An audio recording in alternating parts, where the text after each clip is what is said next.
Chapter 61. A Mild Punishment. Did you just say you want to rob me? Lu Qing carried a sack on his back, brimming with goods, and looked ahead calmly. In front of him, there were 5 or 6 men blocking the road, wielding clubs and looking at him with malice. If Ma Gu had been there, he would have recognized these men. They were the ruffians Chen San led, whom he had warned and dealt with before. At the moment, Chen San and his comrades were looking greedily at Lu Qing and his possessions. Especially at the sight of the pork in the bamboo basket, they almost drooled.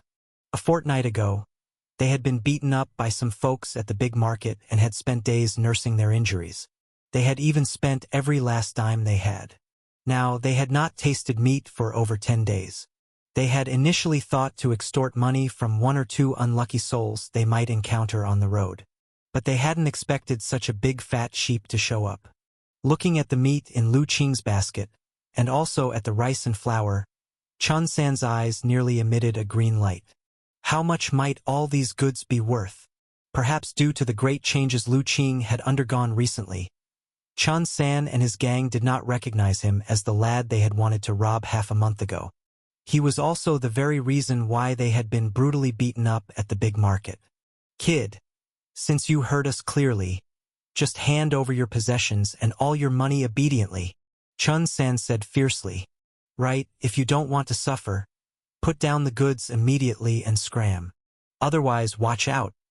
We'll beat you up. The other minions shouted similarly. What if I refuse to hand them over? Would you kill me? Throw my body in the wilderness? And then rob everything? Lu Qing suddenly asked. What did you say? Chen San and his men were all stunned.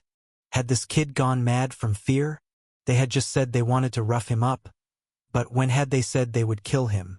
Come on, answer me. If I don't want to give you the money, are you going to kill me? Lu Qing asked calmly.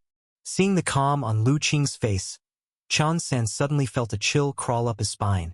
He felt that there was something eerie about this lad, who reacts to a robbery by calmly asking whether they would be killed. Shouldn't he be panicking and pleading for mercy? Could this kid be a madman? This question couldn't help but surface in Chen San and his group's minds. But even if he were mad, he was a madman with money.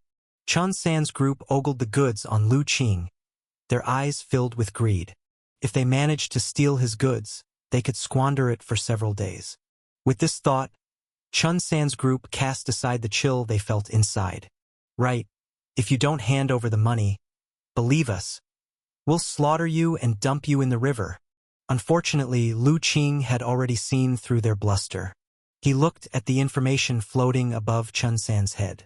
Chen San, a good-for-nothing ruffian, makes a living by stealing and scheming, gathers a few minions, frequently sneaking around nearby villages, despised by all. He looked at the others. Without exception, they were all ruffians and thieves. He shook his head, somewhat disappointed. If these guys were truly ruthless, he could act without restraint. But now he could only restrain himself a bit. However, those who needed to be dealt with still had to be handled. With this crowd wandering nearby, it was ultimately not good for the villagers.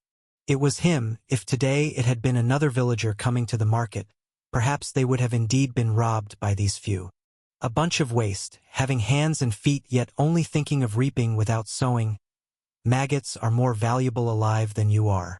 Lu Qing gently put down the item in his hands, took off his carrier basket, and then stretched his limbs. What did you say? Kid, are you tired of living? Chen San and his group were furious. However, before they could do anything, they saw a figure flash, and Lu Qing had already rushed in front of them like a whirlwind. Chen San, standing at the forefront, was startled and instinctively raised the wooden stick in his hand to smash at Lu Qing. But just as he lifted the stick, he felt a severe pain in his wrist, and he could no longer grip the stick, which then fell. Then, with a crack, a huge pain struck his chest. A bloody taste rose in his mouth, his vision darkened, and he could no longer stand, collapsing on the ground. By the time Chen San barely regained his senses from the severe pain and opened his eyes, what he saw was all his underlings lying on the ground, either clutching their hands or covering their feet, painfully howling. Chen San, is it? You should feel lucky. Chen San was terrified in his heart, still unclear about what exactly had happened, when a dark shadow suddenly covered him. He looked up, only to see Lu Qing standing right in front of him.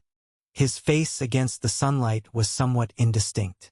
He only heard the voice, carrying a hint of indifference. You should feel lucky that I didn't sense that you had done anything extremely evil. Otherwise, you would already be several corpses floating in the river by now. Now, disabling a hand and foot from each of you is simply a slight punishment, but if I ever find out that you're still involving in petty theft or harming nearby villages, then it won't be as simple as breaking hands and feet. Chen San looked at Lu Qing with full-hearted fear. At this moment, he was fully aware that Lu Qing was not the easy target they had thought, but an existence they absolutely couldn't afford to provoke. The other underlings also dared not shout anymore, looking at Lu Qing with eyes also filled with fear, because they all could hear that Lu Qing was not merely boasting. If they didn't do as he said, he would indeed slaughter them. Lu Qing returned to where he had put down his carrier basket and picked up his belongings. Then he continued towards the village, from start to finish, without glancing back at Chen San and the others, as if such trash wasn't worth a second glance. Remember, don't let me run into you again, or else I'll break your other limbs too. Watching Lu Qing's slowly receding figure, only when he had completely disappeared did Chen San and the others dare to continue crying out in pain. Boss, what should we do? One underling cried with a mournful face. What else can we do? Hurry up and leave. Didn't you hear what that devil said? If he sees us again, he'll break our other limbs too. But how can we leave? The underling already started crying. Chen San then noticed that the underling's calf was twisted at a strange angle. Even if we can't leave, we have to leave. Damn it. Those of you whose legs aren't broken, get up. Under Chen San's scolding, the underlings whose legs weren't broken struggled to their feet. Lu Qing also seemed to have done this deliberately. Of the 6 people, broken hands and broken legs were distributed equally, giving them the capability to leave. In the end, the group supported each other, constantly crying out in pain, and left miserably. Chapter 62, Critically Injured and Dying. Lu Qing walked slowly down the road, but inside he was not as calm as he appeared on the surface. Those local thugs, after being crippled by him, would probably find it difficult to commit evil in the future. Even if they wanted to live a normal life, it wouldn't be easy. As for why he didn't just kill them outright, it was because Lu Qing was not one to kill indiscriminately. Speaking truthfully, in his past life, apart from killing fish, he had hardly ever killed chickens or ducks, let alone people. Although since his transmigration, Lu Qing had been mentally preparing himself, telling himself that this world was different, much more brutal and with a law of the jungle. Yet, killing people was still not an easy decision for Lu Qing to make, because he didn't know what kind of changes would occur to him once he crossed that line. After becoming a martial artist, killing people was not difficult for him.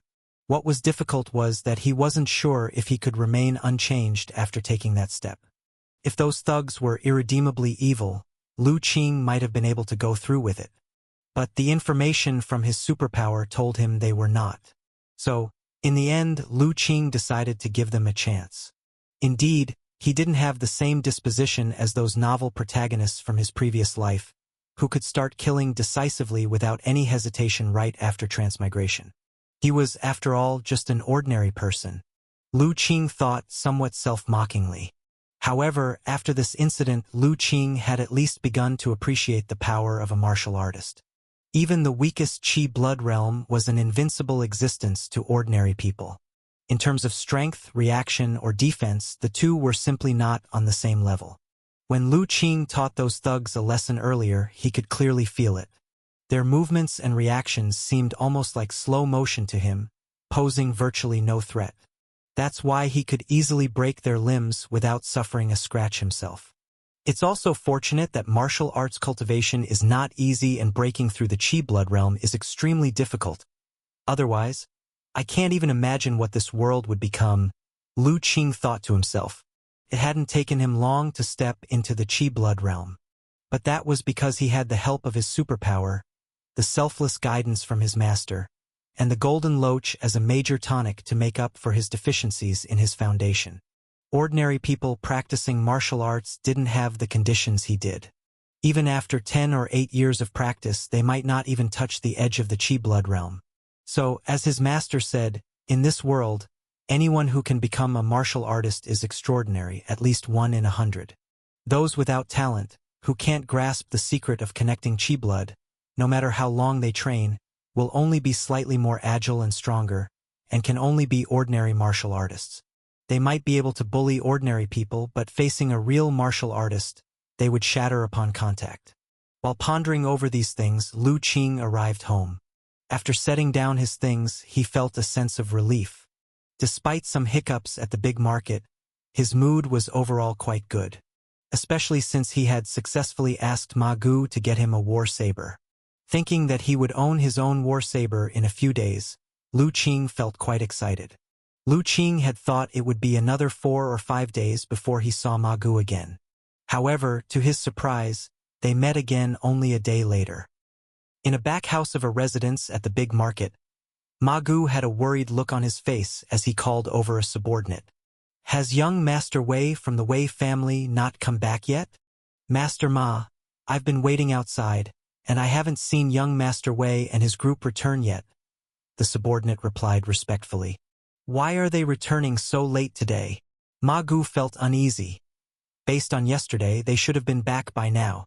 After waiting for a while longer and still not seeing anyone return, Ma Gu grew increasingly anxious.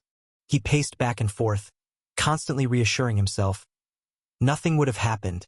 The Wei family's guards are all experts in the muscle-bone realm, and they just went into the mountains. What could have happened? However, as time went by, Ma Gu's heart finally started to panic. He couldn't help but curse. Damn it! What is going on in young Master Wei's head?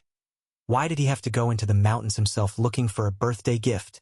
Couldn't he have just sent a subordinate to do it? Doesn't he know, if something happens to him, how many people will suffer the consequences? Just as Ma Gu was frantic, wondering whether to organize a search party into the mountain. Finally, the attendant who had been waiting outside came running in. Ma Gu, young Master Wei and his party have returned." "Returned? Where are they?" Ma Gu was overjoyed and immediately asked. However, his subordinate's face was filled with panic. "They're back? But young Master Wei..." Ma Gu's heart instantly sank with a bad feeling. He immediately seized his subordinate's collar. "What happened to young Master Wei? He seems to be dead." The words struck Ma Gu like a bolt from the blue, stupefying him completely. The next moment, an overwhelming fear surged from his heart. He grabbed his subordinate's collar again, his face twisted with fury. How could he die? Who did this to him? I don't know, sir. When I saw the guards return carrying a stretcher, young Master Wei was lying on it, and the stretcher was covered in blood. Young Master Wei's eyes were closed, and I couldn't even see him breathing, so I thought, perhaps young Master Wei is... The subordinate was terrified by Ma Gu's ferociousness and stammered out his words. "Go to hell." Ma Gu now understood the situation. It was not yet certain whether young Master Wei was truly dead, but the subordinate's words just now were clearly his own conjecture. "Wait until I come back to deal with you." He kicked the subordinate aside, cursed sharply, and then hurried out. The fear in his heart, however, did not diminish much. Although the fool had speculated wildly, it was clear that young Master Wei's current situation was indeed dire. Whether he was dead or severely injured, the consequences were more than he could bear. When Ma Gu arrived at the front courtyard, he saw several Wei family guards gathered around a blood-stained stretcher with somber expressions. And on that stretcher, young Master Wei lay pale and with tightly closed eyes, his fate unknown. "Guard Li, what happened?" Seeing this scene, Ma Gu's mind went blank, and he quickly called out to the lead guard. "Young Master fell into a valley while we were in the mountains, and his stomach was slashed open by a sharp rock." Guard Li's face was very grim, and fear also lingered in his heart. Failing to protect the young master, He couldn't imagine the punishment they would face upon their return. What about young Master Wei now? Hearing this, Ma Gu's heart clenched, his voice trembling, but he dared not ask the dreadful question. Fortunately, Guard Li understood his meaning and answered directly. The young master is still breathing. We've pushed his intestines back in and applied an antiseptic medicine, which has barely managed to stop the bleeding for now. Ma Gu's heart twitched at the words. And what are you doing now? We had intended to take the young master directly back to the city, but his wound was too severe, and with the jostling, the blood kept seeping out, washing away the powder from the antiseptic medicine. Unfortunately, we've run out of the medicine we brought. Going on like this, we're afraid that before we make it back to the city, the young master might bleed profusely again. So we could only come back here to ask if you have any spare medicine? Antiseptic medicine? Yes, I have some. I'll go get it now. Ma Gu promptly fetched his stash of antiseptic medicine at top speed and handed it to Guard Li. Although antiseptic medicine was expensive at that moment, he couldn't care less about the cost. Watching Guard Li lift young Master Wei's clothes to apply the antiseptic medicine, the sight of the horrific wound made Ma Gu's eyes twitch. He couldn't begin to imagine just how young Master Wei had fallen to slice such a large gash in his stomach. Guard Li, what do you plan to do next? After Guard Li had applied the medicine, Ma Gu asked. We're planning to take the young master back to the city immediately, Guard Li answered without hesitation. But didn't you say young Master Wei might not withstand the bumpy ride? Ma Gu quickly said. Taking the young master back gives him a chance at survival. If we delay any further, he might not even have that chance. There was another unspoken reality that Guard Li did not mention. This was their chance for survival too. But Ma Gu was in a panic. If he allowed Guard Li and the others to return like this, and young Master Wei was rescued, perhaps it wouldn't be a big deal for him. But if young Master Wei died en route, who knew whether these guards would simply flee? And then he would be the one to suffer. No, he must think of a plan. Ma Gu's mind raced, racking his brains for a way to save himself. Suddenly, an idea flashed across his mind, and his eyes lit up. Wait, I have a plan that might just save young Master Wei. Chapter 63. The Thread of Life. What method? What method? Guard Li's reaction was first one of confusion, but then he quickly asked. The other guards also looked over. In a nearby village, there is a famous doctor. As Ma Gu described, the eyes of Guard Li and the others gradually lit up. They had also heard of the old Dr. Chan that Ma Gu spoke of. Rumors had it that the elder doctor was highly skilled in medicine and had earned the appreciation of many nobles. Even the county lord had praised him. It was said that the elder doctor did not live in the city, and unexpectedly, he resided in a nearby village. With such an impressive doctor nearby, Guard Li and the others instantly decided to abandon the risky option of taking the young master back to the city. Brother Ma, where is Jili village? Guard Li asked anxiously. It's just 3 or 4 miles away from here. I have a subordinate who is very familiar with that area and can lead you there, Ma Gu said. Previously, he had sent his subordinate Xiao Tian to Jili village to investigate matters regarding Lu Qing, never expecting that it would come in handy here. Ma Gu immediately called for Xiao Tian and, under his guidance, the group set off for Jili village. On the way, Ma Gu finally learned how exactly young Master Wei had fallen into the valley. It turned out that he had been chasing a peculiar little beast and refused to give up even at the cliff's edge, which resulted in a misstep and his fall. Luckily, the valley was not very deep and there were some trees in the middle to break his fall. Moreover, with the great efforts of the Wei family's cultivation and resources poured into him, young Master Wei himself had reached the Qi blood realm in martial arts, boasting quite a strong physique. That's the only reason he didn't immediately die. Otherwise, even with 10 lives, one fall like that, and he would have lost them all. After listening to Guard Li's account, Ma Gu was speechlessly incredulous. How foolish must one be to chase after a wild animal and fall into a valley, especially being a Qi blood realm martial artist. The group hurried towards Jili village, and under Xiao Tian's lead, they headed straight for old Dr. Chen's half-mountain small courtyard. Arriving at the courtyard, Ma Gu spotted a familiar figure. He called out repeatedly, "Young Master Lu! Young Master Lu! Save a life! Please save a life!" Lu Qing, who was drying medicinal herbs in front of the courtyard, was startled. Turning around and seeing Ma Gu in the lead, he was quite surprised. He had thought he wouldn't see him again until the next big market day, but unexpectedly, they met again just one day later. "What's the matter, Master Ma?" Lu Qing asked. "Young Master Lu, is old Dr. Chen at home? We have a severely injured patient who urgently needs his treatment." Ma Gu spoke with urgency. Lu Qing then noticed the stretcher behind them.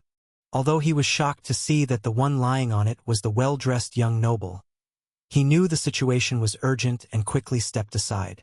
"Please come in, my master is just resting inside. I'll go call him right away." Having said that, he ran into the courtyard. Ma Gu and the others swiftly followed. The elder doctor was merely napping lightly inside and had already been awakened by the noise outside. By the time Ma Gu and the others entered the courtyard, he had also come out of the house. Seeing the pale face of young Master Wei on the stretcher, he immediately realized the severity of the situation. He felt the pulse and his expression grew solemn. He ordered, "Quick! Bring the person inside." At the same time, he instructed Lu Qing, "Ah Qing, go quickly make a batch of blood-boosting medicine, Atractalodes, Angelica, boil with 3 bowls of water, on a high flame. Hurry." "Yes, master." Lu Qing responded and immediately ran to the medicine cabinet to start selecting medicines. Although he had spent most of his free time practicing martial arts cultivation in the past few days, when at the half-mountain small courtyard, he mainly learned medical skills from his master. Possessing superpowers, Lu Qing learned everything exceedingly fast. In just a few short days, not only had he mastered the technique of selecting medicines, but he also learned the basic methods of decoction. After selecting the appropriate medicines, Lu Qing began to prepare the decoction as instructed by his master. The furnace for boiling medicine was specially made to adjust the heat as required. Lu Qing directly applied a strong and speedy flame, and before long, he had the medicinal concoction ready. He poured the medicinal juice into a bowl and watched intently. Before long, a white light began to emanate from the medicine in the bowl. Seeing the information provided by superpower, Lu Qing finally felt relieved. As long as the medicine wasn't prepared incorrectly, it was fine. As for the diminished medicinal properties, there was nothing to be done about it. Under such urgent circumstances, it was already quite good to have 70% efficacy. After confirming there were no issues with the medicine, Lu Qing hurriedly carried the medicine to the patient. By this time, young Master Wei had already been moved into the sick room, and aside from Gardley, everyone else had been asked by old Dr. Chen to wait outside temporarily. When they saw Lu Qing coming, everyone stepped aside to clear a path, not daring to hinder him in the slightest. Entering the room, Lu Qing saw that young Master Wei had his shirt removed, and his body was full of silver needles. The dreadful wound on his stomach made Lu Qing's heart skip a beat. "Master, the medicine is ready." Lu Qing handed over the medicine. Old Dr. Chen took the medicine, sniffed it to confirm there was no problem, and nodded slightly. "You feed him the medicine," old Dr. Chen instructed. "Yes, master." Lu Qing picked up a spoon, scooped up a spoonful of the medicinal soup, and slowly brought it to young Master Wei's lips. However, by this time, young Master Wei was barely conscious and unable to swallow the medicine. But this was no trouble for old Dr. Chen. He simply pinched young Master Wei's throat a few times, and miraculously, young Master Wei's throat began to move, swallowing the spoonful of soup. Following the same method, under the combined efforts of the master and apprentice, young Master Wei slowly consumed the entire bowl of medicine. Old Dr. Chen then continued with the acupuncture, aiding in the rapid absorption of the medicinal effects. After the soup was ingested, and with the addition of old Dr. Chen's acupuncture, in a short while, young Master Wei's complexion was no longer so pale, and there was a slight rising and falling in his chest and abdomen. Gardley had been watching very nervously from the side, and seeing this scene, the huge weight in his heart lifted a little. He knew that the young master and their group of guards had, for the moment, been pulled back a bit from the brink of death. Elder Chun, how is my young master doing? Seeing old Dr. Chun stop his work, Guard Li hurriedly asked. Old Dr. Chun pondered for a moment and replied, "This young man is also quite fortunate. Despite the large gash on his stomach, it has not cut into the inner organs or intestines, which is a piece of fortunate news amidst this misfortune. However, he has lost a great deal of blood, and his head has suffered an impact. He also has many cuts on his hands and feet. The situation remains dire. At this point, all I can do is to use the medicinal soup in conjunction with acupuncture to cling onto his life temporarily. As for when he can wake up, that's very hard to say." Hearing that the young master's life was temporarily saved, Guard Li finally felt somewhat relieved. As long as the person was still alive, there was room for everything to be rectified. Otherwise, if the young master died, even if they could escape with their lives, their families would have nowhere to run. "Elder Doctor, what can we do now?" Guard Li asked. Old Dr. Chun considered for a moment and answered, "The biggest problem for this young man, right now, is the excessive blood loss. The injury on his abdomen is merely an external wound and has not harmed the intestines. If we could get our hands on some sufficiently old ginseng, fleece flower root and nodo ginseng, herbs that are vital for replenishing blood and stopping bleeding, I would have much more confidence in preserving his life." At this point, old Dr. Chun seemed somewhat regretful. If they still had the ginseng Lu Qing had brought a few days ago, he would have been able to maximize the preservation of this young man's primordial qi. Under the current circumstances, even if this young man could be saved, he feared that there would be a severe loss of his primordial qi. Ginseng, fleece flower root, and nodo ginseng, right? Don't worry, Elder Doctor. I'll send someone to fetch them from the city right away. After saying this, Guard Li stepped outside. Outside, Ma Gu and the others were anxiously waiting. Seeing Guard Li come out, they immediately gathered around him. "How is it? How's the young master doing?" "The young master is temporarily out of danger." This declaration by Guard Li let everyone sigh in relief, especially the guards, who showed an expression of surviving a disaster. However, the young master's condition is still rather serious. "Old Zhao, you and Xiao Gu head back now.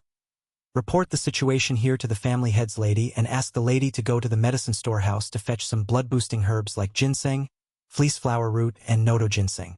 Elder Doctor said that with these herbs, there's a better chance for the young master to pull through.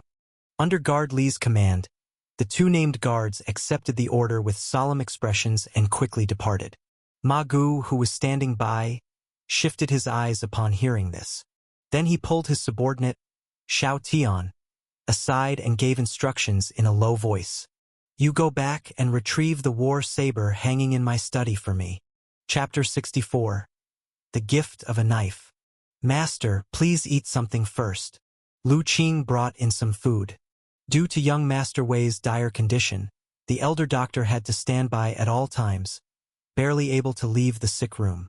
Lu Qing went to the kitchen to prepare some food and brought it over. Just set it here. I'll eat it later." Old Dr. Chun was taking young Master Wei's pulse, his brow slightly furrowed. At that moment, Guard Li was arranging things outside.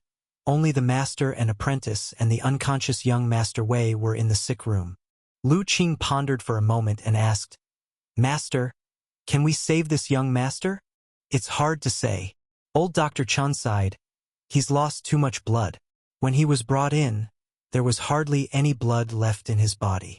If not for his strong constitution and the life-saving medicine Guard Li and the others administered, he probably wouldn't have survived the journey here. Master, considering this young master's background, it seems quite extraordinary. If he doesn't wake up, will the Wei family take their anger out on us?" Lu Qing asked. The elder doctor paused for a moment. Then he turned to Lu Qing and said, "Ah Qing, remember, as doctors, when treating diseases and healing people, the most taboo thing is to hesitate and second-guess oneself. If you decide to save someone, then you must concentrate all your efforts on the treatment, as this is the medical ethics. If you don't want to treat someone, then you should leave and ignore the matter right from the start. But once you start treatment, you should do your best not to give up halfway, lest you feel guilty. Disciple remembers, Lu Qing earnestly replied. As for what you're worried about, old Dr. Chen paused for a moment before saying, rest assured, the Wei family is a major clan, and the Wei family master is not an unreasonable person. We are merely treating and saving people. Even if young Master Wei really meets with misfortune, they cannot justly blame us. Lu Qing contemplated thoughtfully. Leaving the sick room, Lu Qing continued to think about his master's words. Of course, he didn't completely agree with his master. His master was kind-hearted and couldn't bear to see others suffer, so he treated all patients almost equally, regardless unless they were extremely vile.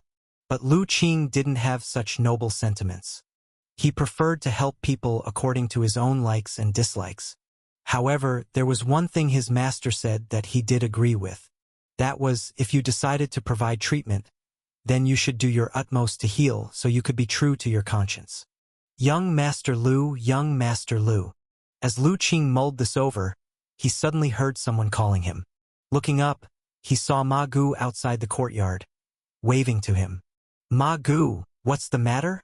Lu Qing walked over. As for the several guards from the Wei family in the courtyard, they only glanced over and paid him no further attention. For them, at this moment, nothing was more important than the safety of their own young master. Following Ma Gu, Lu Qing arrived at a secluded place. There was another person waiting there, whom Lu Qing recognized as one of Ma Gu's subordinates. Ma Gu, what's the matter? Lu Qing asked. Young Master Lu, we owe you and old Dr. Chen a great debt this time.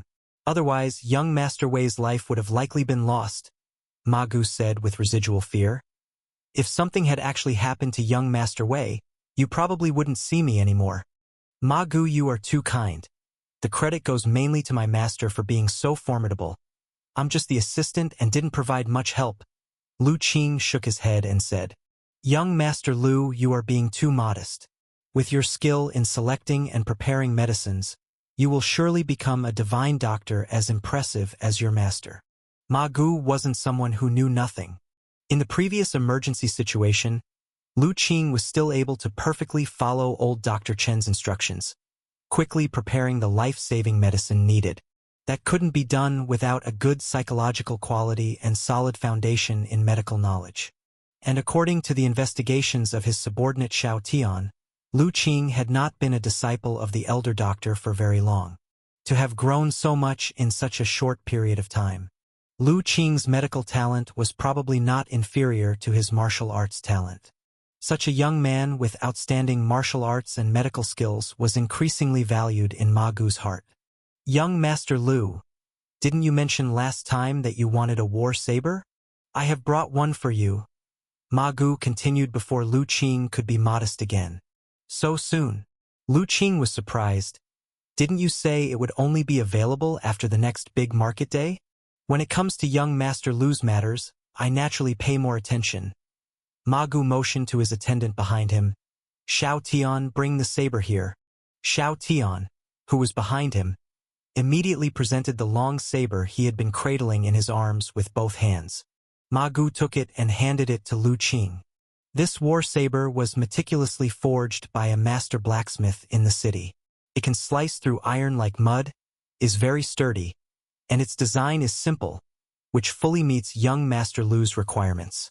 Lu Qing took the saber, drew it from the scabbard, and heard a pleasing ring of the blade.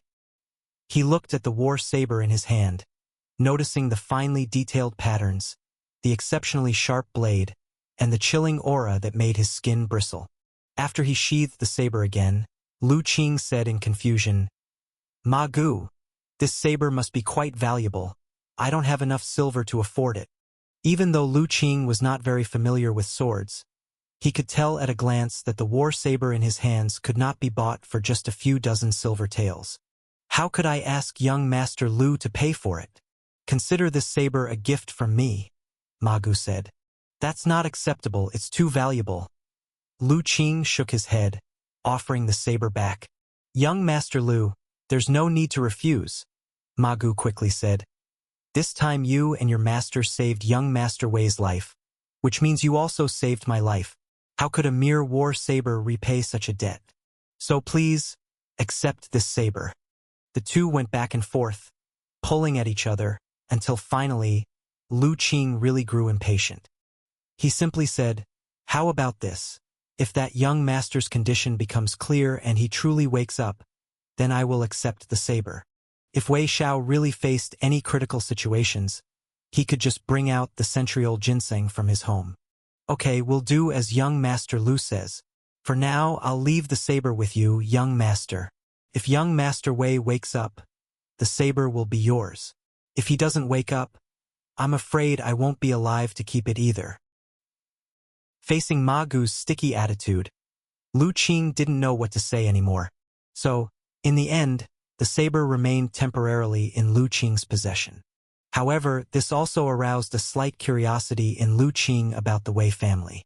What kind of family was it that could make a person like Ma Gu, with a background and in the muscle-bone realm, feel such fear? And those Wei family guards as well, their speech was full of reverence for their family head. "Ma Gu, what kind of background does the Wei family have to command such respect from you?" Lu Qing couldn't help but ask softly out of curiosity. "The Wei family?" Upon hearing this, Ma Gu's face showed a complex expression. "That Wei family is truly remarkable." Chapter 65, Housekeeper of Wei. "The Wei family," he said, "is the foremost powerful family in the prefecture, but it is not merely a family within the state mansion. In fact, the influence of the Wei family not only spans the entire state mansion, but is even rumored to have sky-reaching connections within the royal capital. Young Master Lu, facing such a powerful family, a prestigious family, can you say I am not afraid?" Upon hearing Ma Gu's explanation, Lu Qing finally understood why he held such reverence towards the Wei family. But he still had some doubts. Since the Wei family is so formidable, why would they settle in a mere small county? "I'm not sure about that." Ma Gu shook his head. "Perhaps it's because Tsang County is where the Wei family originally rose to power. Moreover, to my knowledge, most of the Wei family's substantial assets and influence have already been transferred to the state mansion and the royal capital. What remains in the county includes only the ancestral home and some less significant properties. However, the family head of the Wei family continues to reside in the ancestral home, for reasons unknown. Of course, even though a major portion of the Wei family's assets have moved out, their status within the county remains unshakable by any other family. It seems the Wei family holds secrets." Lu Qing pondered thoughtfully. Otherwise, it would be hard to explain such peculiar behavior. The family head, favoring to stay in the small county over the bustling state mansion or royal capital. Regardless of what secrets there were, they were beyond his reach at present. Thus, Lu Qing decided to skip over this matter. However, hearing how powerful the Wei family was eased his mind a bit. Given the resources of the Wei family, they surely wouldn't lack precious medicinal ingredients. If the two guards were quick enough, young Master Wei would survive the night and his life could be saved. In fact, the two guards were much faster than Lu Qing had anticipated, because there was a critically ill patient needing urgent medical aid at any moment. Hence, Lu Qing did not return home that night and stayed at Half Mountain Small Courtyard instead. During the night, as he sat in a chair holding little Yen, drowsy, the little one slept soundly in his arms. Suddenly, a commotion from outside woke him. Seeing that little Yen hadn't awoken, he carried her into his master's room to let her continue sleeping. Then he walked outside. Once outside, he noticed the courtyard was brightly lit, filled with many people. On either side of the courtyard, over 10 burly men stood in 2 lines, holding lanterns that brightly illuminated the area. Lu Qing saw Guard Li, who was speaking softly to a middle-aged man with a commanding presence. "Are you saying that the young master's injuries are too severe to allow for easy movement?" After hearing Guard Li's report, the authoritative middle-aged man asked. "Yes, Grand Steward, Elder Dr. Chan said that the young master's condition is still quite critical, and it would be best if he could rest quietly here for now. Once he wakes up and feels better, It would then be advisable to return to the prefecture, replied Guard Li. I need to go in and see the young master. The man known as the Grand Steward did not immediately agree but instead made a request. Guard Li instantly looked towards Elder Dr. Chun. The elder doctor nodded. Only 1 or 2 persons can go inside. Having too many people could disturb the young master, allowing evil spirits to invade his body. Hearing this, the authoritative man quickly said, Everyone else wait outside. Just Elder Dr. Chun and I will go in. Yes, Grand Steward. Watching the two disappear into the room, Lu Qing's eyes filled with shock. He muttered to himself, Inner organs realm. In the sick room, as soon as he reached the bedside and saw the young master's pale face, closed eyes, and somewhat dry lips, the heart of the housekeeper of Wei tightened. After inspecting the wound on the young master's abdomen, his eyebrows furrowed even more. Before coming, he had thought that those 2 scoundrels exaggerated the severity of the young master's injuries to shirk responsibility.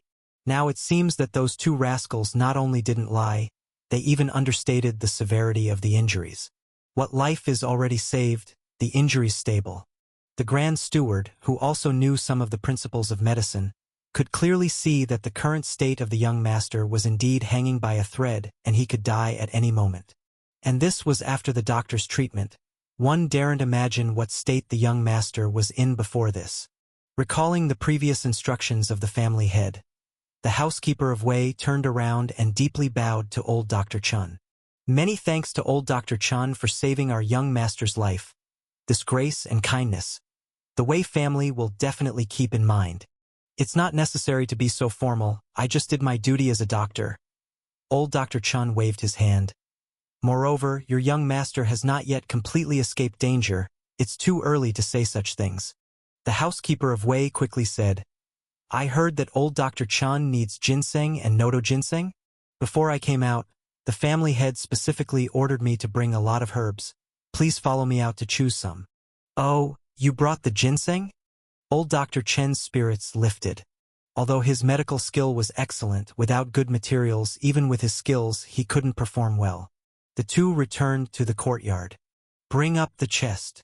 At the order of the housekeeper of Wei, 2 men immediately carried a chest forward.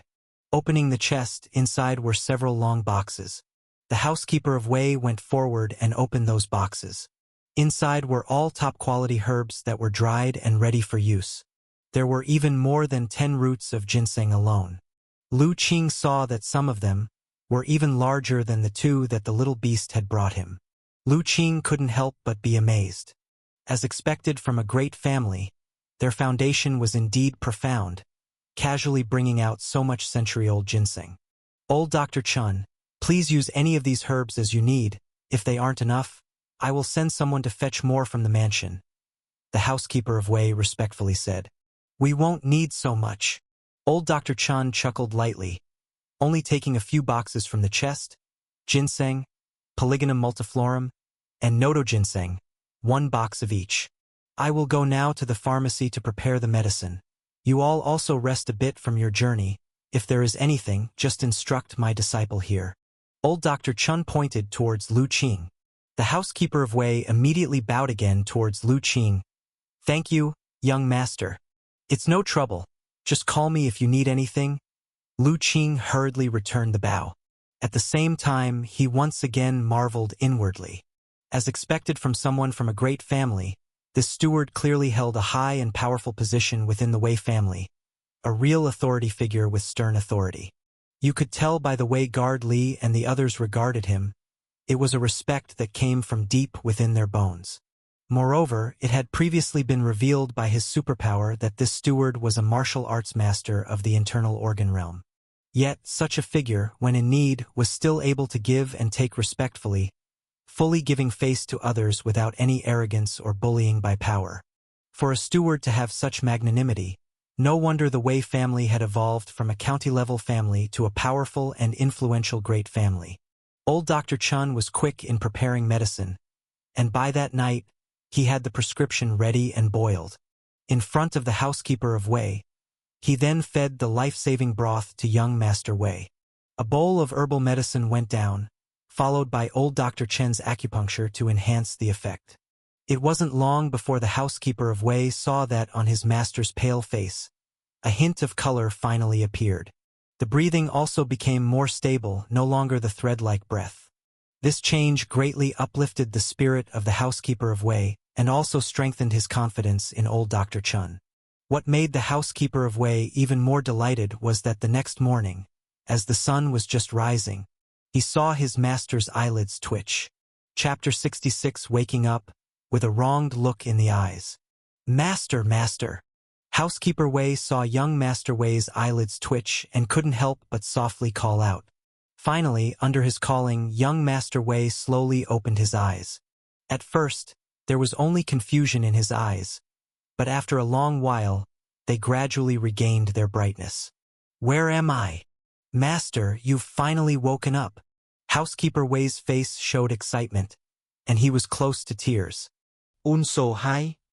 Young Master Wei turned his head, feeling surprised. Why are you here? And why am I lying here? Young Master Wei tried to get up, but as soon as he moved, a wave of intense pain hit him, making him unable to suppress a cry of pain as cold sweat formed on his forehead.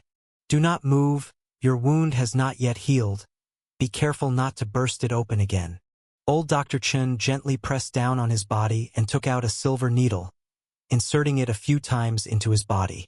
With this assistance, young Master Wei's excruciating pain was greatly alleviated, and he slowly came to his senses. Who are you? And Uncle Hai? Why does my body hurt so much? Master, do you not remember anything? Guard Li and the others said you accidentally fell into a valley in the mountains, and your stomach was torn open by a rock on the brink of death, but it was old Dr. Chen here who stepped in to save your life. Housekeeper Wei slowly explained. Housekeeper Wei had always been skeptical of Guard Li and the others' words. Now that the young master had woken up, it was a good time to ask for clarity. In the mountains, falling into a valley, young Master Wei tried hard to remember. Finally, he recalled the events before he lost consciousness. That's right. I went into the mountains with Guard Li and the others, intending to personally find a special birthday present for father. In the mountains, I encountered a very special black little beast. I told Guard Li and the others not to interfere. I wanted to catch the little beast with my own hands. I never expected the little beast to be so agile. I kept failing to catch it. I chased it until we reached the edge of a cliff, and just as the little beast was about to leap off, I rushed forward in a moment of urgency and jumped after it. I don't remember much after that. With these words spoken, Housekeeper Wei managed to remain calm, but old Dr. Chen's heart skipped a beat. This black little beast young Master Wei spoke of sounded spookily like that little beast that often begged for fish from Lu Qing. It seems Guard Chen and the others did not lie after all. Housekeeper Wei silently nodded. If the guards had lied, even a fraction of untruth could unravel into unbearable punishment for them. Now, although punishment was inevitable, at least their lives were spared. By the way, Uncle Hai, did you just say that my stomach was torn open? At that moment, young Master Wei suddenly realized and exhibited a horrified expression, wanting to get up and inspect his stomach. But this time, Housekeeper Wei, who was prepared, gently held him down. Master need not panic. The wound on your stomach is no longer serious. With some rest, you will fully recover, he said soothingly. But you said my stomach was torn open. Fear was still evident on young Master Wei's face. He dared not imagine what it would be like to have his stomach torn open. Could a person even survive with their stomach torn open? Housekeeper Wei could only continue to console him with gentle words. Fortunately, young Master Wei was weak, and after waking up for a while, he fell back into a deep sleep. When the news of young Master Wei's awakening spread outside, the Wei family's guards all cheered. Especially Guard Li and a few others felt a huge relief, feeling as if a massive weight had been lifted off their chests. Young Master Wei's awakening meant his life was no longer in danger. Though they could not escape punishment, their lives were ultimately saved. As for Ma Gu, upon hearing the news, he was almost moved to tears. He felt particularly blessed by the heavens because ever since young Master Wei arrived at his place, He hadn't had a single good night's sleep. Last night, especially, he dared not rest for a moment, fearing some commotion in the night would bring ill news. But now he finally heard genuinely good news. The immense pressure lifted, and even Ma Gu, a muscle-bone realm powerhouse, felt his limbs weaken and almost collapse to the ground. Old Dr. Chun, my master's narrow escape from danger was entirely thanks to your miraculous healing. Our Wei family is immeasurably grateful, said Housekeeper Wei. I have already sent word of this to our family head, and in a few days our Wei family will surely present a considerable reward. Housekeeper Wei deeply bowed to the elder doctor once again. Having seen the state of the young master before he awoke, Housekeeper Wei knew very well that this time, young Master Wei's miraculous survival was largely due to the old doctor before him, who forcefully snatched him back from the jaws of death. If, as those useless guards claimed, they had initially intended to bring the young master back to town, he probably wouldn't have survived the journey. Not necessary, I have merely fulfilled my duty as a doctor. Old Dr. Chun waved his hand, indicating it was no big deal. Old Dr. Chun is truly a paragon of medical benevolence. Housekeeper of Wei admired. No wonder even the county lord praised the elder doctor so highly, truly extraordinary. This medical demeanor even surpasses many of the famous physicians in the state mansion and the royal capital. Old Dr. Chun, now that my young master has awakened, when might he be able to return home? Elder Dr. Chun thought for a moment and said, He cannot yet. The young master is still frail, and the wound on his belly has not yet healed. Any jostling could risk the wound tearing open and causing severe bleeding. He will need more rest, to regain some primordial qi, and for the wound to scab over before it's advisable to travel back home. Naturally, Housekeeper Wei trusted Elder Dr. Chen's judgment. He immediately said, Then we will have to impose on you for a few more days, Elder Doctor. That's not a problem at all. It's just that my old place is a bit cramped. I'm afraid I can't make enough rooms available for all of you to stay over. Far be it for us to trouble you so, Elder Doctor. I will have the people outside disperse and find their own accommodations, leaving only myself behind. Housekeeper Wei promptly responded. That would be best. I can manage to make 1 or 2 guest rooms available. It's just that my humble abode is quite modest. Grand Steward mustn't mind. Far be it from me, far be it. Then I'll have my disciple prepare a room for you. In the time that followed, Housekeeper Wei went outside to instruct the guards that the young master needed a few more days of quiet recovery. Some of the guards returned to the Wei estate to inform the family, while others stayed at Ma Gu's place, ready to be called upon at any moment. As for him, he stayed at Half Mountain Small Courtyard to care for the young master. No one dared to question Housekeeper Wei's orders, so Wei family's guards began to disperse quickly, and peace slowly returned to Half Mountain Small Courtyard. Only Ma Gu was distressed. Having a group of Wei family guards moving into his home raised his anxieties once again. However, he dared not refuse and could only pinch his nose and go arrange things. Master, the guest room has been cleaned up, Lu Qing announced after preparing a guest room as his master had instructed. Thank you, young master, Housekeeper Wei said, looking at Lu Qing with a bit of surprise. Previously, he was too preoccupied with the young master's predicament to pay attention to anything else. Only now did he notice that Elder Dr. Chen's young disciple was a Qi Blood Realm martial artist despite his tender years. Such talent, even in the state mansion, would be considered a prodigy. Grand Steward. Elder Dr. Chun noticed Housekeeper Wei's gaze and called out. Housekeeper Wei came back to his senses and praised. Indeed, a great teacher fosters a talented student. Elder Doctor, your disciple is no ordinary person. At such a young age, he has already achieved so much in martial arts. My disciple has just been a bit more fortunate, stumbling upon some rare opportunities to make a breakthrough. It is his good fortune to receive such praise from the Grand Steward, said Elder Dr. Chun humbly. Yet the satisfaction on his face was undeniable. Ha, Elder Doctor, you are too modest, Housekeeper Wei laughed. But inwardly he was considering including Elder Dr. Chen's disciple when preparing a thank-you gift for the estate. Lu Qing remained silent throughout, staying within his role as a disciple. Only after their conversation finished did he respectfully say, "Master, the early meal has been prepared and is in the kitchen. Also, I would like to go home for a bit." He had been busy all day and night at Half Mountain Small Courtyard and was unaware of his family's situation. More importantly, he hadn't returned home last night to feed the black little beast, and he wondered how the creature was faring. If it threw a tantrum and destroyed the house, it would be a huge injustice. "Go ahead, you've been busy for a long time. Go back and rest well. The young master's condition has stabilized. There's no need for constant vigilance." Elder Dr. Chan nodded. So Lu Qing excused himself, then went to Elder Dr. Chen's room and picked up the still sleeping little Yen. Once again, the magic of the green armor fish stone had to be mentioned.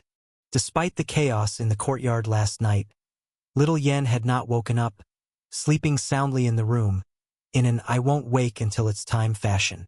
Lu Qing did not wake her, but carried her straight down the mountain. When he arrived home, Lu Qing's first move was to check the front door of the house. Relieved to find no damage, he let out a sigh of relief. It seemed the black little beast had not thrown a tantrum and destroyed his home. With eased mind, Lu Qing opened the door, intent on entering. Suddenly, he sensed something amiss. Instinctively, he looked up. There, in the corner of the roof's beam, a pair of bright, big eyes looked down at him, filled with grievance. Chapter 67 Little Beast Moves In. One man and one beast sat facing each other, their 4 eyes locked in a silent exchange. Lu Qing fell silent as he looked into the little beast's aggrieved eyes.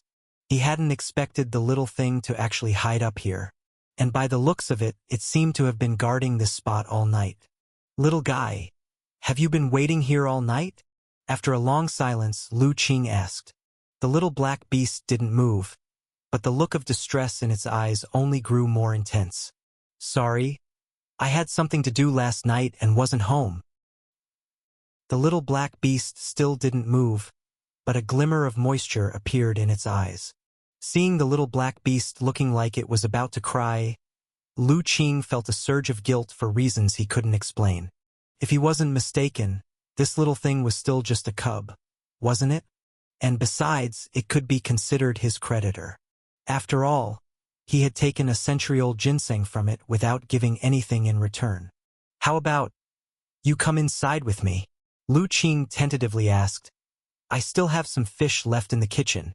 Seeing the moisture in the little beast's eyes seem to recede a bit, Lu Qing opened the door and went inside. After he carried little Yen into her room and came back out, he saw the little black beast sitting on a stool watching him. Lu Qing smiled, went to the kitchen, poured all the remaining fish into a wooden basin, and brought it out, placing it in front of the little beast. Seeing the large basin brimming with fish, the little black beast's eyes instantly lit up. It immediately pounced on the fish and began to eat voraciously. All previous grievances disappeared without a trace. Watching the little black beast eat happily, Lu Qing couldn't help but smile. When he thought about it, this little thing was quite something. Despite having been hungry all night, it hadn't forcibly entered, but instead had waited on the eaves for him all night. This respect clearly showed that it truly considered him a friend. Otherwise, with its nose, how could it not have smelled the fish in the kitchen? If it had really wanted to break in, it would have been effortless. Seeing the little beast so engrossed in its meal, Lu Qing didn't disturb it but went to the kitchen to prepare breakfast. Although he had already made breakfast at the Half Mountain Small Courtyard for his master and the others, he hadn't eaten himself yet.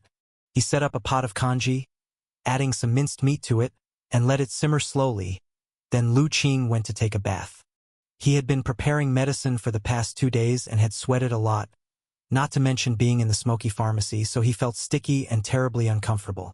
After bathing and feeling refreshed, Lu Qing was surprised to see that the little black beast, having finished eating the fish, didn't leave immediately.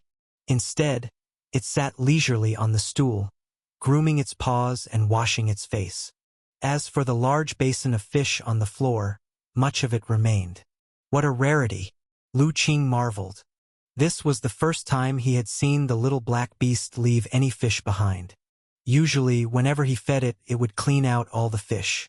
Even if it was somewhat stuffed, it resolutely wouldn't leave any leftovers.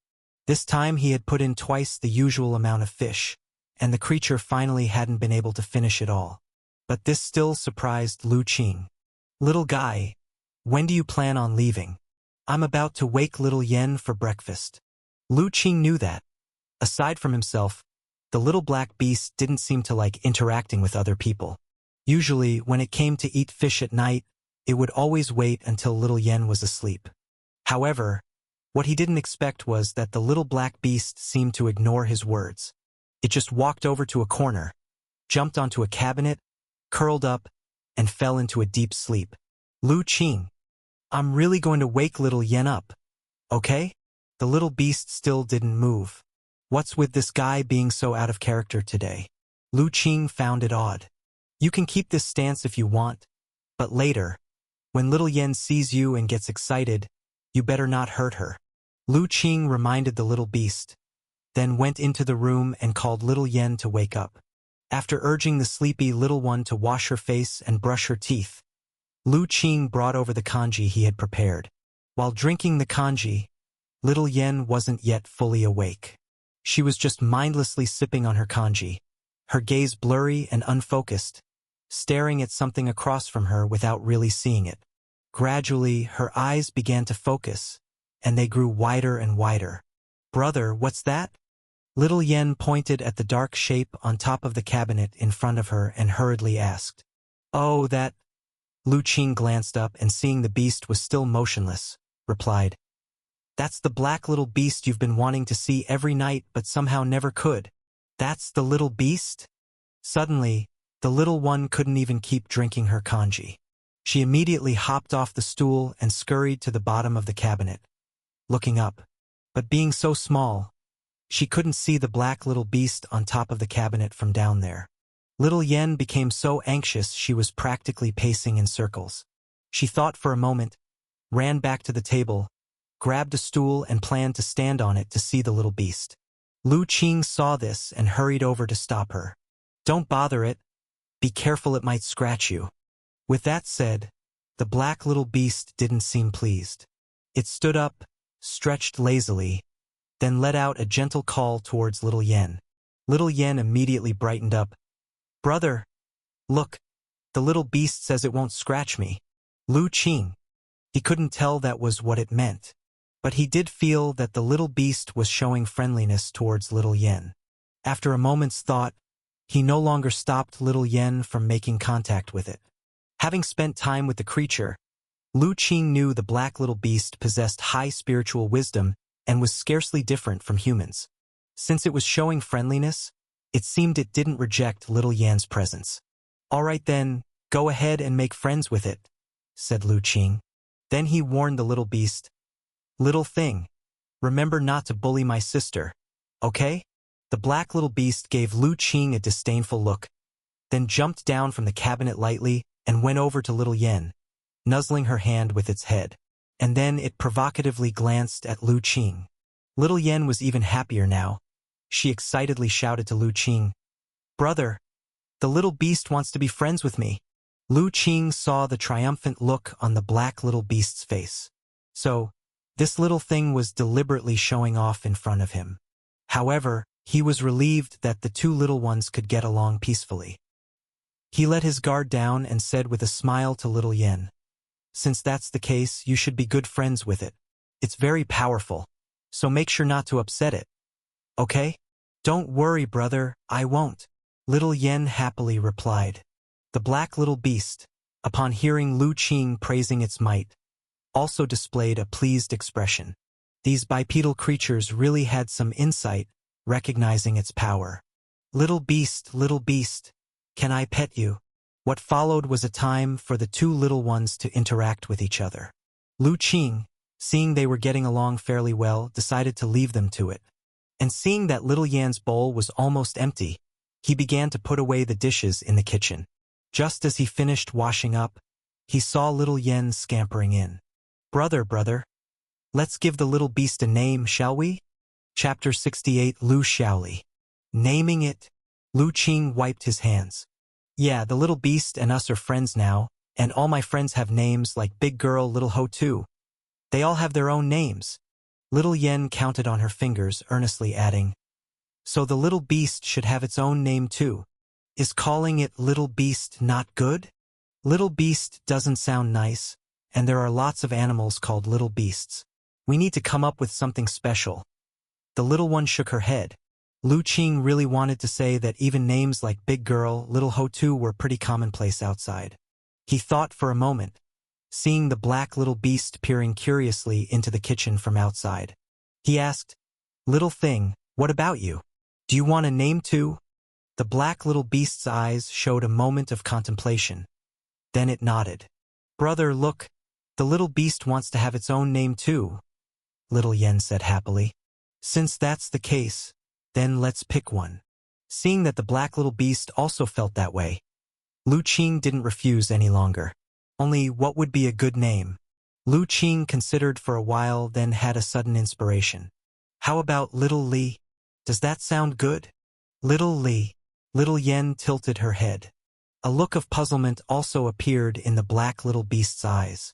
Clearly, neither of the little ones understood the meaning of the name. Yes, the little beast looks a lot like an animal called a raccoon, so we could call it Little Li. Also, Li is associated with fire, and look at its fur. Doesn't it somewhat resemble a burning black flame? Lu Qing explained as he took a piece of charcoal and wrote out the character for Li. After some time studying, he had gotten the hang of writing the characters of this world. Little Yen might not have understood completely, but the black little beast, hearing Lu Qing's explanation, instantly felt that the name Little Li was quite prestigious.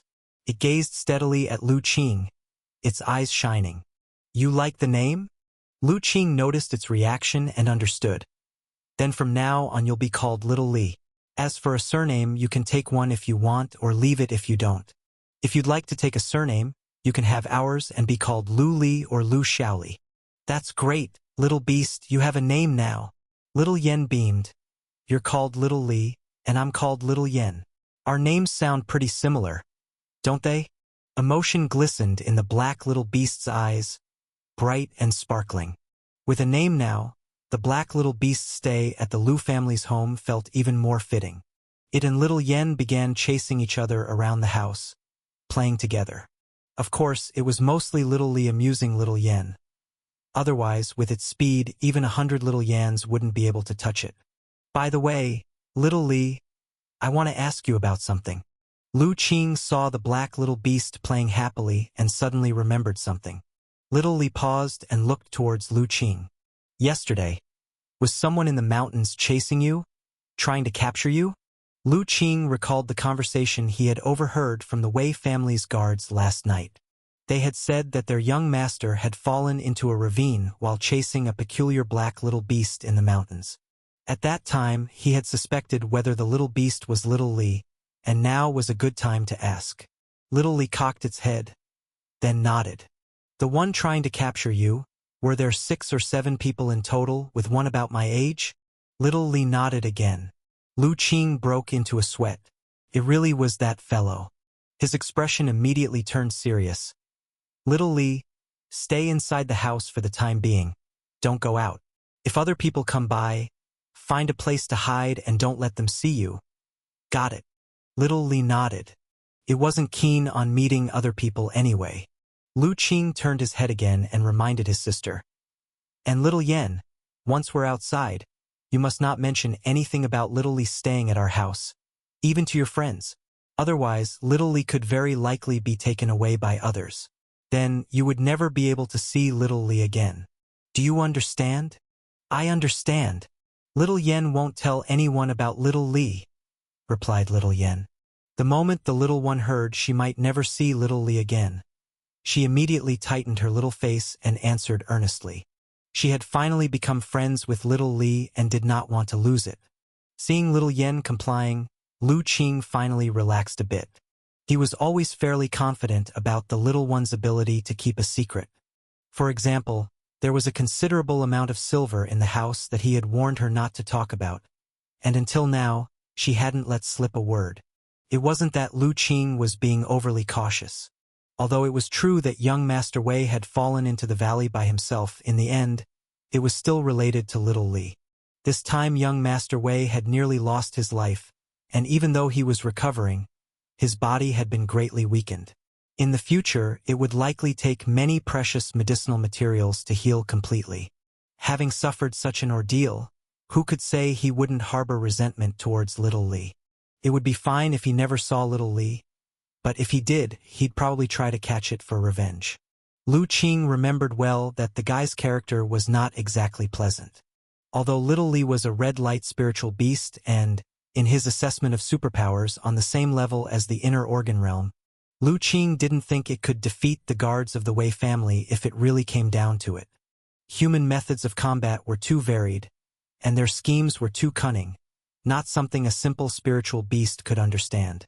Not to mention, the housekeeper of Wei was also a martial arts expert of the inner organ realm. Thinking of this, it seemed better for little Li to hide and not meet with the people from the Wei family for a while. In fact, Lu Qing preferred to have little Li hide deep in the mountains, far away from here for a time, until the people from the Wei family had left. But seeing how it had waited on the eaves all night for a fish this morning, he knew that little Li had started to see the nearby area as its territory. It wouldn't be easy to get it to leave this place. If it couldn't resist the temptation of the fish and sneaked over like today, the risk of being exposed would be even greater. Rather than that, it was better to let it hide in the house and avoid these troubled times. In the following days, after further questioning, Lu Qing learned that little Li had no parents nearby. In this vast mountain, there was only this one black night spirit fox. It didn't even know how it had come to be in the mountain. All it knew was that since it became conscious, it had lived in the mountains, just in a different area. It had only recently wandered to the mountain area behind Jili village. Knowing this, Lu Qing felt truly at ease about keeping little Li. He no longer worried that one day 2 adult black night spirit foxes would jump out and come accusing him. And so, little Li officially moved into Lu Qing's house. Since young Master Wei's injuries had stabilized, Lu Qing no longer needed to stay at Half Mountain's small courtyard all day. His life returned to its previous rhythm. Every morning he would go to Half Mountain's small courtyard to greet his master and study medical skill for the morning, after which he could spend his time as he pleased. He could go fishing, grow vegetables, and practice martial arts. For little Li, such days were undoubtedly blissful. Each day it could be the first to enjoy the fresh fish Lu Qing caught, and the taste was simply too divine. After eating its fill, little Yen would massage and scratch its itches. These days were far more comfortable than its life in the mountains. Little Li didn't want to leave at all. It just wanted to stay at home forever. As the days passed, the incident Lu Qing was worried about, that little Li would be discovered by others, never occurred. And young Master Wei, under the elder doctor's meticulous treatment, began to recover at a visibly quick pace. Finally, on the 7th day after young Master Wei woke up, he was able to get out of bed and walk around. This also meant that he was strong enough to withstand the journey and could start his trip back to the Wei family. Chapter 69: A Generous Gift. Many thanks, old Dr. Chun, for your care all these days. In the Half Mountain small courtyard, young Master Wei was being supported by servants from his home as he slightly bowed and expressed his gratitude to the elder doctor. There's no need for such formalities, young master. Remember, once you return home, you should rest more, pay attention to your recuperation, and heal properly, old Dr. Chan advised. Xian has remembered. After expressing his thanks, young Master Wei, supported by his servants, slowly entered a sedan chair. His wounds hadn't fully healed yet, and his body was still weak. He couldn't be exposed to too much wind. On the way back, he could only ride in a wind-blocking soft sedan chair to prevent illness from creeping in. On the side, the Wei family's housekeeper Wei saw this scene and subtly nodded his head. These past days, he noticed that, after facing a life-and-death experience, young Master Wei had become more composed and wasn't as unruly as before. In the past, getting him to thank a doctor was no easy task. So, although he had faced a great disaster and nearly lost his life, If young Master Wei truly changed because of this, it could indeed be considered a blessing in disguise, not necessarily a bad thing. After young Master Wei entered the sedan chair, Housekeeper Wei took a step forward. Old Dr. Chun, this time, our family's young master was fortunate to awaken and preserve his life. Now his health has also greatly improved, and no serious ailments were left. All thanks to old Dr. Chen's miraculous healing and compassionate medical skill. For this, we at Wei Mansion are immeasurably grateful. Here, we have some modest gifts prepared by Our Lady, as a token of gratitude for old Dr. Chen's care for our young master these past days. As he spoke, Housekeeper Wei gestured with his hand, and 2 guards brought over a large chest, while 2 others held various small boxes and packages. Housekeeper Wei took a small box from one of the guards, opened it, and only to be met by dazzling golden light, lay a row of shiny small gold ingots. When he opened the large chest, silver light shone brightly. It was a large chest brimming with silver ingots. Old Dr. Chun, here are 10,000 taels of silver and 1,000 taels of gold. Please kindly accept them. Old Dr. Chun, looking at the chest filled with gold and silver, showed little change in expression. He sighed. The Wei Mansion is truly too courteous. I've done nothing more than fulfill the duty of a doctor. I really cannot accept such a generous gift. Old Dr. Chun is being too modest. Our young master holds a distinguished status and is especially dear to Our Lady. By curing the young master, you saved Our Lady's life. These mere valuables represent only a fraction of Wei Mansion's gratitude. In addition to these valuables, there's another gift that Our Lady has prepared for you, old Dr. Chun. Saying this, Housekeeper Wei opened another box and took out a book. This copy of the Green Bag Medical Scripture was specifically sought for you by Our Lady. What? The Green Bag Medical Scripture?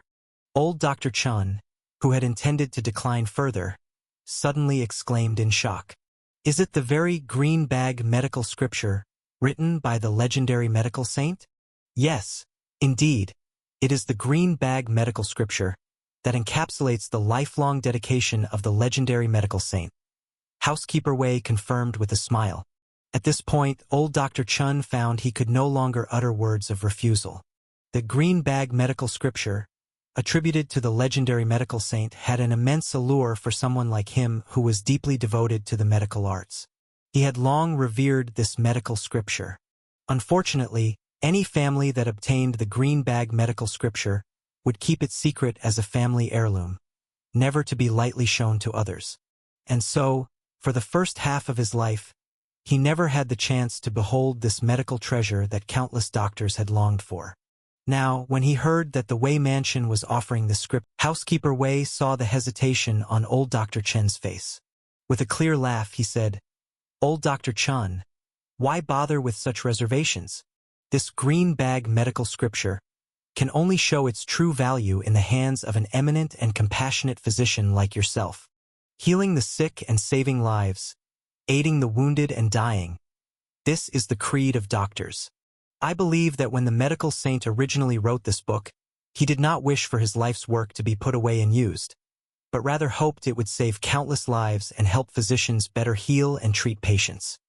With old Dr. Chen's medical skills, with the aid of this Green Bag Medical Scripture, your mastery could likely be further enhanced, and this would indeed be a fortunate thing for countless patients.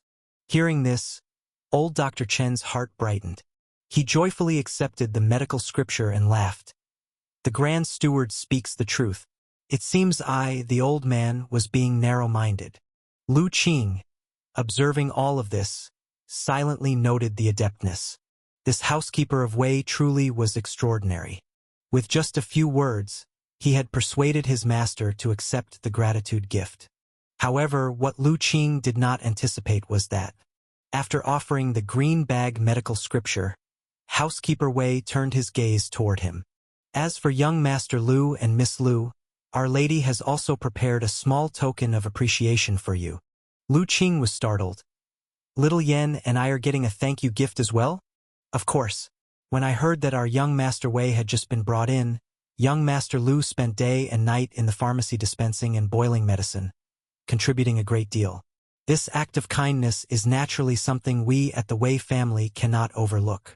Housekeeper of Wei then opened another box. I have noticed that young Master Lu is not only well-versed in medicine, but also extremely talented in the way of martial arts. At such a young age, he is already a Qi Blood Realm martial artist, and I am sure that breaking through to the Muscle Bone Realm and stepping into the Internal Organ Realm will not be difficult for him.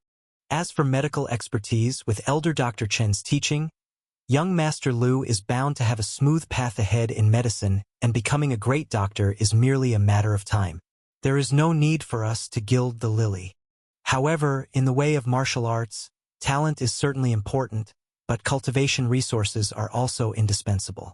Therefore, my lady has specifically prepared 2 thank-you gifts for young Master Lu. This secret manual records a Muscle Bone Realm secret technique, and this bottle of elixir, called the Bone Forging Pill, is quite useful to Muscle Bone Realm martial artists. It is like a small boost that my lady wishes to add to the path of young Master Lu's martial arts journey. The thank-you gifts the Wei family gave Lu Qing were actually a martial arts secret skill and a bottle of elixir, and both were only usable by someone in the Muscle Bone Realm. Bone Forging Pill? Elder Dr. Chan was slightly surprised. Is it the one that is said to be able to enhance the muscles and bones of a Muscle Bone Realm martial artist by 30%? That is indeed the elixir. For ordinary martial arts experts in the Muscle Bone Realm, once they cultivate to great success and their muscles and bones reach their limit, there is no further advancement, and they can only seek breakthroughs internally in the inner organs, replied Housekeeper of Wei.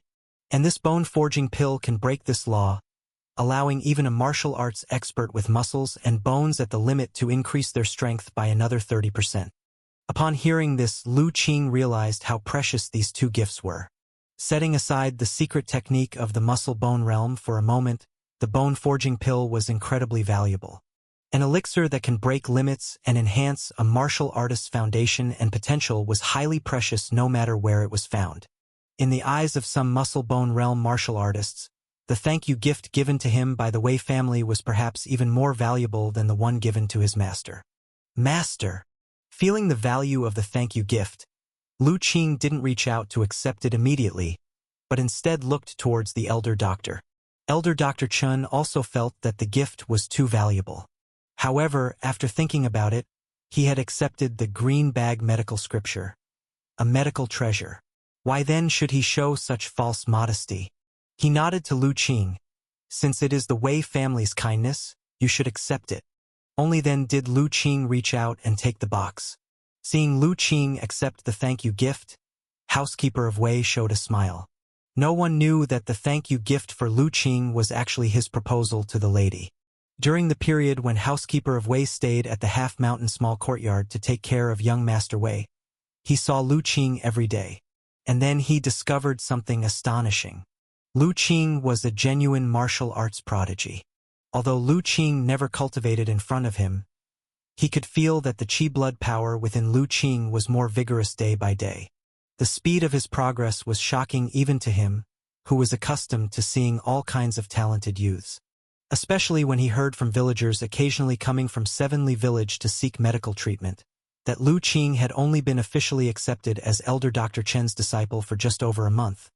His astonishment grew even greater. He realized that Lu Qing's talent for martial arts might be even more exaggerated than he had imagined. After realizing this, Housekeeper of Wei immediately considered how to form a good relationship with this rare martial arts prodigy. Therefore, the Wei family sent such generous thank-you gifts this time. Not only to thank Elder Dr. Chun for saving their young master's life, but more so, they wished to foster a good relationship with this master-disciple pair. For the Wei family, if they could win the favor of a great doctor and a future martial arts expert by offering some resources, then this investment would be hugely profitable.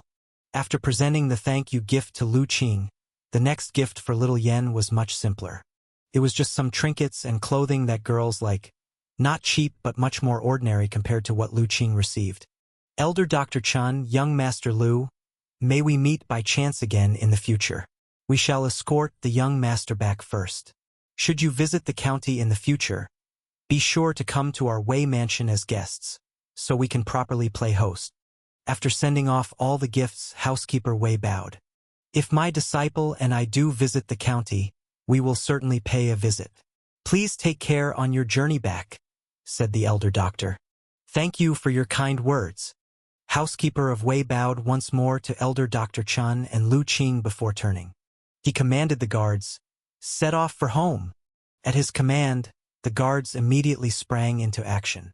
A few tall muscle-bone realm guards each grabbed a side of the palanquin and lifted gently, walking down the mountain. The mountain path was uneven, but the palanquin was held very steady under the control of the guards, almost without any jolting. As everyone descended, Housekeeper Wei, bringing up the rear, bowed once again to Lu Qing and Elder Dr. Chun before setting off down the mountain. The elder doctor wanted to refuse, but Housekeeper Wei was exceptionally resolute in his stance. Chapter 70. The Domineering Bone-Forging Pill, Breakthrough Imminent. Lu Qing and old Dr. Chun stood before the half-mountain small courtyard, watching the Wei family's people slowly depart. After a while, Lu Qing said, Master, this Housekeeper Wei is truly formidable. Lu Qing genuinely admired the Housekeeper of Wei. The first time he saw young Master Wei, his behavior at the large market made Lu Qing believe that the Wei family would be a domineering clan that liked to bully others with their power. Otherwise, why would their heir have such a temperament? But this Housekeeper Wei had significantly altered Lu Qing's perception. No wonder Ma Gu said that the Wei family's influence spanned across the state mansion, reaching even the royal capital. This could be seen from the Grand Steward's method of handling affairs. Not to mention the Wei family patriarch who commanded his obedience. Perhaps this is what truly constitutes a noble and wealthy family. With such a person residing in the mansion, it was no wonder the Wei family's development was swift.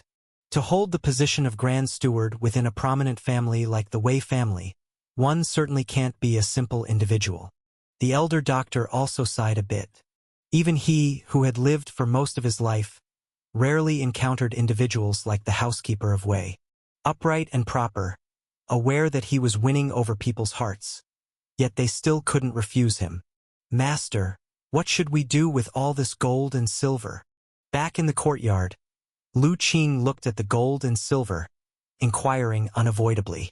The Wei family's gift of 10,000 taels of silver and 1,000 taels of gold wasn't entirely in cash. Apart from one large box of silver ingots and a smaller box of gold ingots, the rest was converted into silver notes and gold notes, placed in another small box. Yet, even just this large box of gold and silver was enough to dazzle and bewitch anyone. It was only because old Dr. Chun and Lu Qing were extraordinary individuals that they hadn't pounced on these treasures. An ordinary person would have done so upon seeing such wealth. Let's take it inside and store it for now. Old Dr. Chun didn't know how to deal with these items at the moment, so he and Lu Qing carried them into the house to keep them safe. Gazing at the large and small boxes casually placed in the corner of the storeroom, Lu Qing pondered in his heart. Nobody would expect that these two boxes contained so much gold and silver. After casually placing some miscellaneous items on top of the boxes, Lu Qing walked out.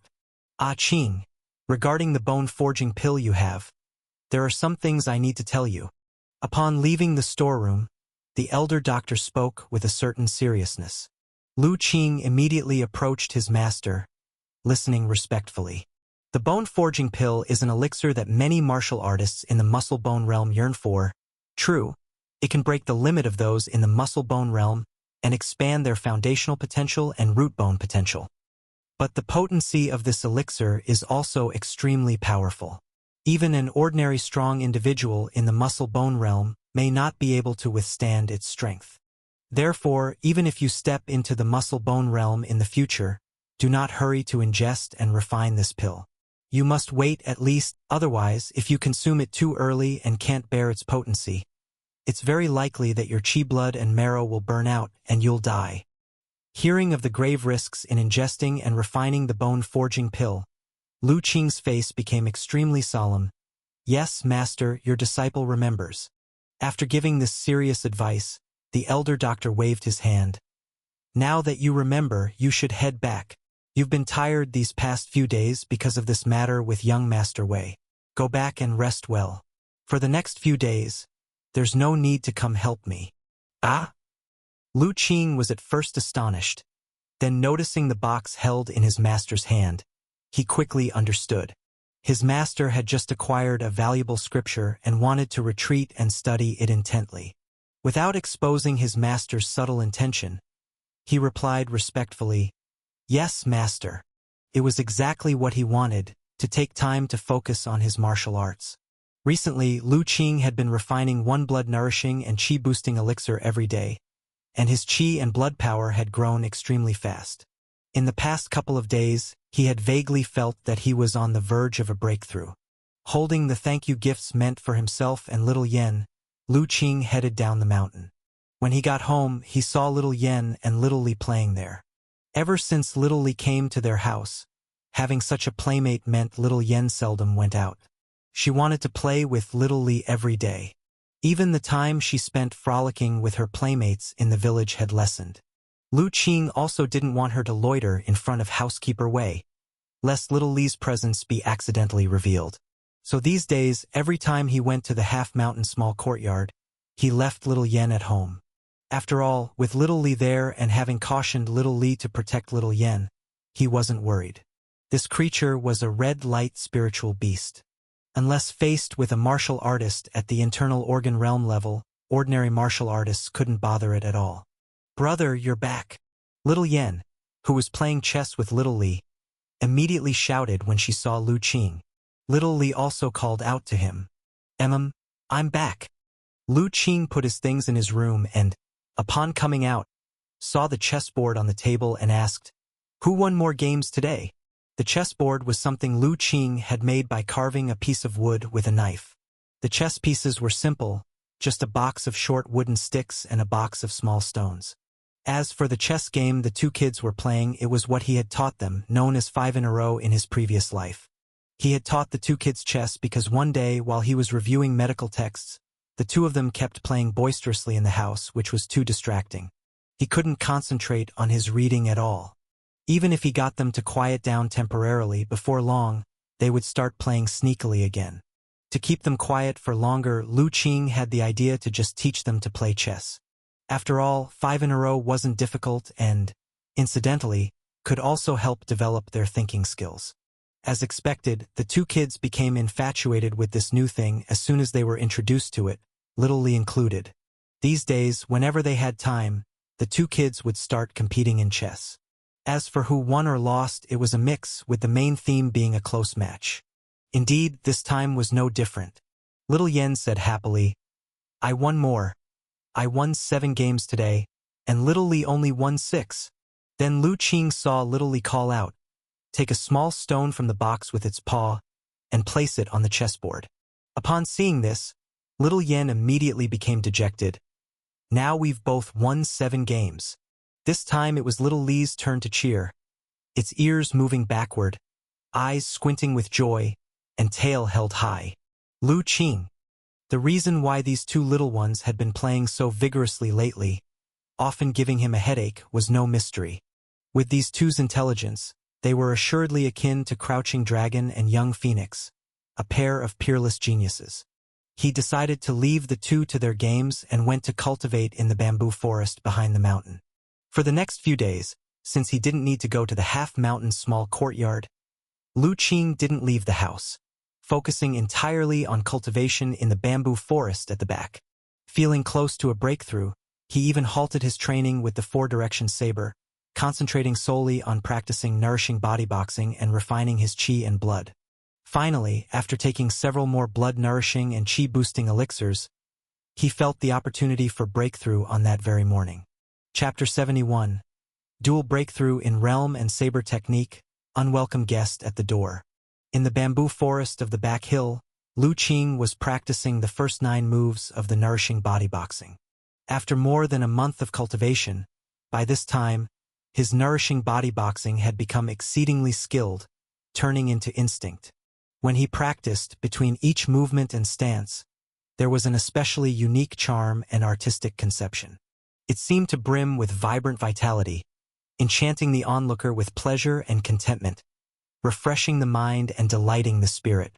Even if old Dr. Chun were here, Upon seeing Lu Qing's boxing, he would surely not resist praising him. Because in the practice of nourishing body boxing, Lu Qing had already developed his unique understanding and had thoroughly mastered the first 9 moves of this boxing technique. Lu Qing concentrated deeply on practicing the boxing. At the same time, concentrating and calming his mind, he carefully sensed the flow of the qi blood in his body, searching for that trace of opportunity for breakthrough.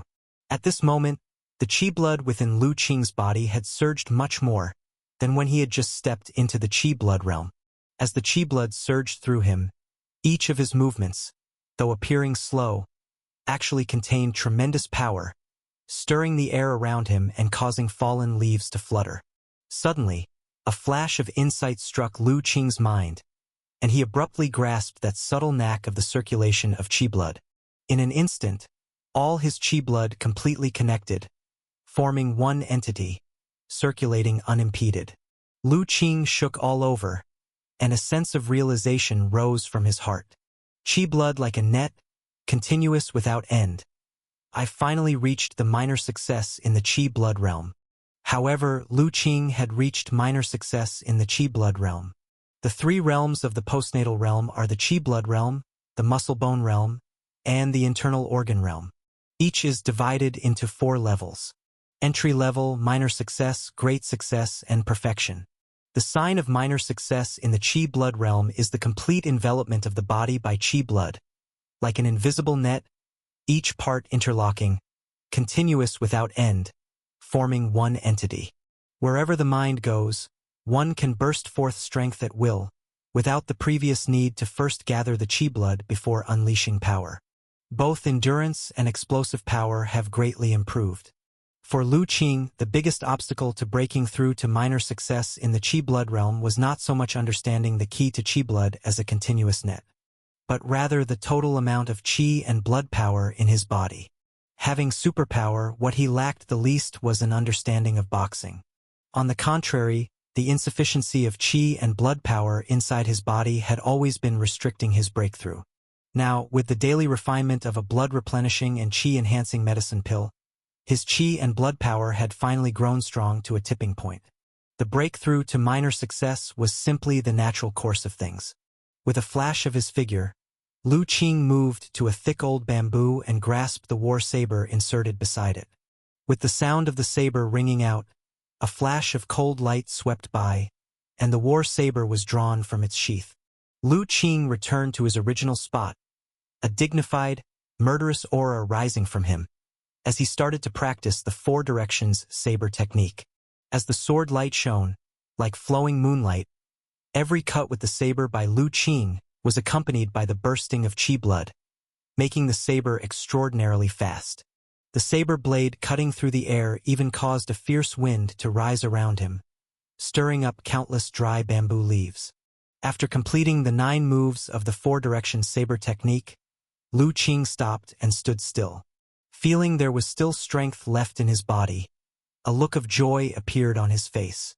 This minor success in the qi blood realm, indeed, was a breakthrough point that did not disappoint him. Before the breakthrough, if he gave his all, he could only practice up to the 7th move of the 4-direction saber technique before he could go no further, as the qi and blood power was insufficient to continue the practice. But now, after completing a full practice, he still had strength to spare. To burst forth another round was not a problem. The 9 moves linked together, each executed with full power, continuous without end. According to the records in the 4-direction saber, in the attainment of this saber technique, he had also reached the state of minor success. Sheathing his sword, Lu Qing prepared to head home. After achieving small success in 2 cultivation techniques consecutively, he was in an exceptionally good mood. He decided that once he got back, he would make something delicious to properly celebrate. As he walked on the way home, Lu Qing also pondered his next training plan. In terms of martial arts realm, he had already reached the minor success of the qi blood realm, and as long as he continued to strengthen his qi blood, achieving great success and even the perfect realm wouldn't be too far off. However, the medicine pills for replenishing blood and qi were almost all consumed. It was time to ask his master to help refine another batch. Although Lu Qing was skilled at harvesting and boiling herbs, He had yet to try his hand at refining medicine pills and had no experience with it. Otherwise, he could have refined them himself. After all, he wasn't lacking in ginseng right now. Recently, when Little Li had moved into his house, Lu Qing had asked about it.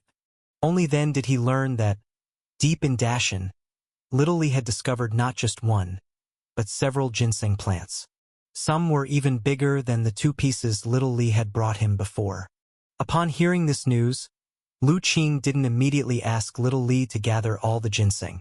Instead, he let them continue growing in the mountains. He would go to dig them up himself when the time came. After all, every time Little Li dug up ginseng, there would be some damage which slightly affected their medicinal properties. Moreover, he had always wanted to venture into the mountains to see the actual growing environment of those herbs. Having memorized the 100 Herb scripture, he was familiar with the medicinal properties and appearances of many herbs. But there was a difference between book knowledge and reality. Rote learning could not make a good doctor. It was essential to integrate knowledge with practice. Therefore, Lu Qing decided that once his master had finished studying the green bag medical scripture, he would ask to learn how to refine the blood-nourishing qi-boosting medicine pills. With those ginsengs available, Lu Qing wouldn't face any obstacles in his training of the qi blood realm. It was his fighting skills and martial arts, though, that needed more consideration. He had already cultivated the 4-direction saber technique to small success. To progress further, the force application techniques required a body condition to the muscle-bone realm. Until he stepped into the muscle-bone realm, his training with the saber technique had reached its limit, making further progress was difficult. Therefore, he needed to find 1 or 2 more fighting skills to cultivate. I'll check with my master tomorrow to see if there is suitable martial arts to cultivate, Lu Qing thought to himself.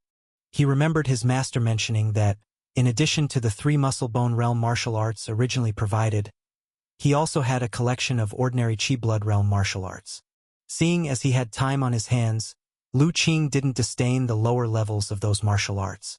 After all, he was currently nothing more than a practitioner in the qi blood realm himself. Having made his decision, Lu Qing quickened his steps. To celebrate his breakthrough, he planned to make some hearty meat dishes to enjoy a good meal. Coming down from the back hill and walking to the back of his house, Lu Qing suddenly heard a commotion, with several angry shouts mixed in. It seemed there was some quarrel happening at the front. What could have happened? Startled, Lu Qing took the bag wrapped around his war saber, placed it inside his house through the back window, then walked around the house to the front yard. Upon arriving at the front, he saw a large crowd gathered, divided into 2 opposing sides. On one side were the villagers of Jili village. Old man Zhang was protecting little Yen behind him, and the younger villagers, like Dayan, held tools like hoes and staffs, looking agitated. On the opposite side stood 7 or 8 burly men, looking relaxed and at ease. Didn't we agree that Lu Ming's debt was already settled? Why have you come again? Protecting little Yen, Old man Zhang was now furiously rebuking them with a loud voice. Chapter 72 Confrontation. Those 7 or 8 burly great Hans, faced with the surging emotions of the villagers of Jili village, remained unfazed, looking completely relaxed. It seemed they didn't take this group of country folk seriously at all. Upon hearing Grandpa Zhang's scolding, a man with a large black mole on his face glared. I remember you, old man. Last time we were here, it was you who led the plea for us to spare Lu Ming's 2 little brats, right? But we were so kind-hearted, sparing those 2 little pups, only to find that you lowlifes dared to deceive the Black Wolf gang. Grandpa Zhang was taken aback. When have we ever deceived you? Still denying it? The man with the black mole sneered. You said back then that you had sold off all of Lu family's land and property to pay off the debt of Lu Ming and his wife, right? Indeed, had it not been so, would you jackals have been willing to leave? Grandpa Zhang said angrily. Still daring to deny it? The man with the black mole shouted. We had clearly agreed that the money from selling the Lu family's land was to be handed over without a cent missing. But what happened? You actually dared to withhold some of it. You've really got some nerve. You're slandering us without proof. When have we ever held back the money? Grandpa Zhang was extremely angry. Back then, they didn't just not hold back the money.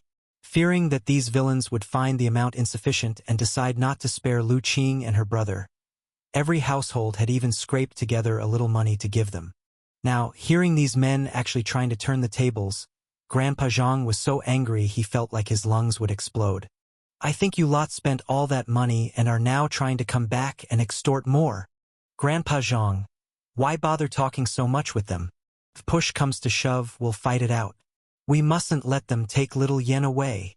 Daan's face turned red with anger as he raised his hoe and shouted loudly.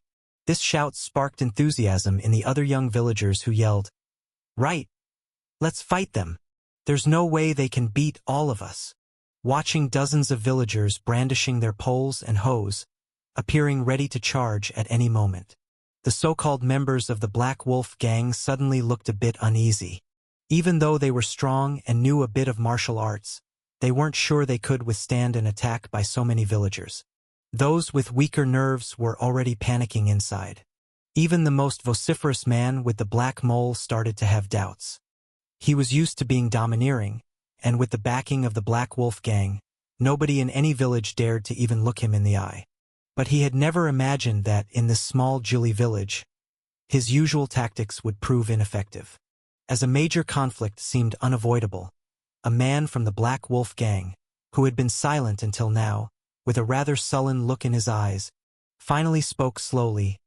"Elder, you claim that all the silver from selling the Lu family's land was handed over. Could you answer a few questions for me then?" "Ask away." Grandpa Zhang didn't want to have a real conflict with the other side. The Black Wolf gang had always had a terrible reputation. Even if they could drive these men away this time, who's to say the gang wouldn't return with more people tomorrow? They were just ordinary villagers. How could they truly stand up to such ruthless and wicked men? My questions are simple. If you say that all the silver from selling the Lu family's land was handed over, why then did Lu Ming's two children still have so much money? Recently, I personally saw Lu Ming's eldest son throwing money around like dirt at the big market, spending who knows how much, extravagantly making purchases. That kind of generosity, even I, master, looked on with envy. And that little girl behind you, she's wearing new clothes, isn't she? How do you explain that? This? Grandpa Zhang at first stuttered, then quickly replied, "That was silver given to him by Lu Qing's master. Do you take me for a fool?" The brooding man's expression instantly turned frosty. I have only ever heard of disciples showing filial respect to their masters, never a master giving silver to a disciple to spend. I think that money is exactly what you withheld at the beginning to give to these two brats. You're talking nonsense. That's completely untrue. However, the brooding man was no longer interested in talking idle words with Grandpa Zhang and the others. He directly commanded, "Lao Qi, go over there and grab that little girl for me, and then go find the other brat." "Yes, master." The man with a birthmark strode out and walked towards the other side. "What are you trying to do?" Grandpa Zhang hurriedly shielded little Yen as they retreated, and Duan raised his hoe, yelling loudly. "What are we doing?" The man with a birthmark sneered coldly. "Lu Ming and his wife still owe us money, and it's not been paid off yet. Since these two brats still have money, then hand it all over to me. If there's no money, this little girl seems to look quite nice. Selling her to a trafficker should be worth some silver, enough to cover a part of her parents' debt. You dare!" Daan's eyes were wide with anger. The hoe in his hand pointed directly at the man with a birthmark. "You better think carefully," the brooding man said coldly. "If you don't hand over this little girl to us, do you really think you can get away unscathed by provoking the Black Wolf gang? Don't say I didn't warn you. No one who has crossed the Black Wolf gang has ever come out without consequence. Whoever dares to obstruct, believe it or not, I'll ruin their family." Upon hearing this, the villagers of Jili village all shuddered. Han Lao and his group were infamous in the nearby area. Relying on their membership in the Black Wolf gang, they were always brutal and inhumane.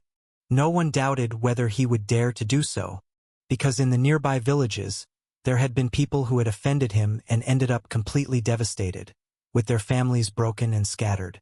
Seeing that the villagers were frightened by Master's few words, the man with a birthmark smirked viciously. He strode forward, and this time, the villagers did not dare to stop him. Only Dayan still stood his ground, not taking a step back. Damn it! You really think too highly of yourself, huh?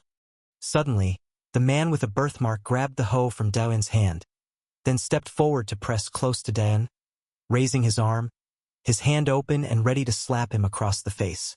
The man with a birthmark had mustered all his strength for this slap, and Dayan, who knew no martial arts, didn't know how to dodge. If the slap had landed, his face would surely swell up, teeth flying, and half of his face would be wrecked. Just as the slap was about to hit Dayan's face, some of the villagers in the back couldn't help closing their eyes. Yet, in the next moment, the man with a birthmark's arm was suddenly grasped by another hand. My friend, you seem to have quite a temper. At the same time, a voice sounded. Brother! Little Yen shouted immediately. King. Upon recognizing the newcomer, all the villagers couldn't help but cry out in surprise.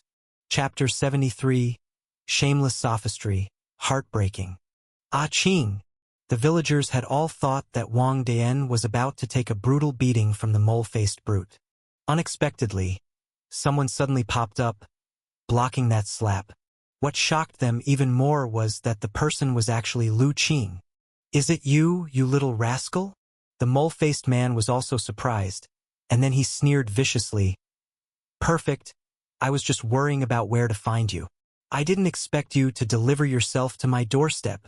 Quick, come back. Qing. These people are bad news. Seeing the turn of events, Elder Zhang hurriedly shouted. Thinking of running now? Too late. A cruel light shone in the mole-faced man's eyes. His grip tightened, attempting to free his arm and grab hold of Lu Qing. However, when he exerted force to shake it off, he found that Lu Qing's hand on his wrist was like a fine steel clamp, unmoving. Not only did it not get shaken off, but it also tightened even further, causing his wrist to start aching. Lu Qing watched him with a slight smile, gradually increasing his grip. You, release my hand right away. Feeling the pain on his hand intensify, the mole-faced man's face changed, and he immediately barked. At the same time, he let go of Wang Dayan's hoe with his left hand and threw a punch at Lu Qing's head.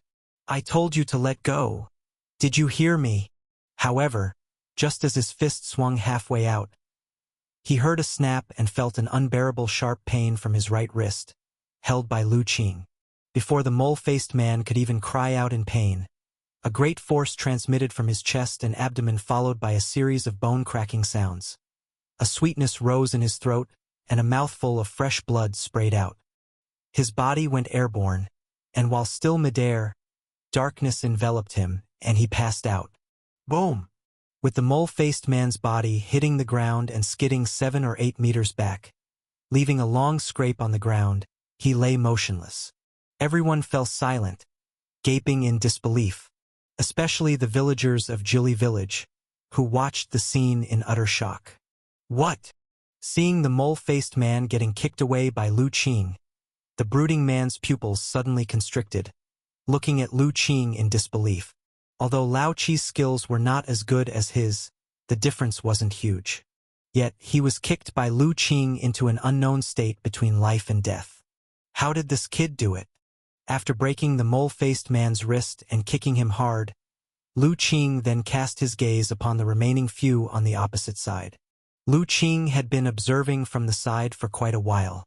Having listened to Elder Zhang's conversation with them, he basically understood that this group was likely the real culprits behind Little Yan's parents' deaths. For this, he had employed his superpower to probe the information of the group. He found that these people were all members of a gang known as the Black Wolf Gang. Among them, the brooding man before him was the leader, Han Wu, peripheral member of the Black Wolf Gang, gloomy and cunning by nature, vindictive, ruthless, and bloodthirsty. Skilled in martial arts, once instructed by a martial artist, just a step away from the Qi blood realm. Recalling the information he had just probed, Lu Qing's eyes grew colder as he looked at the brooding man.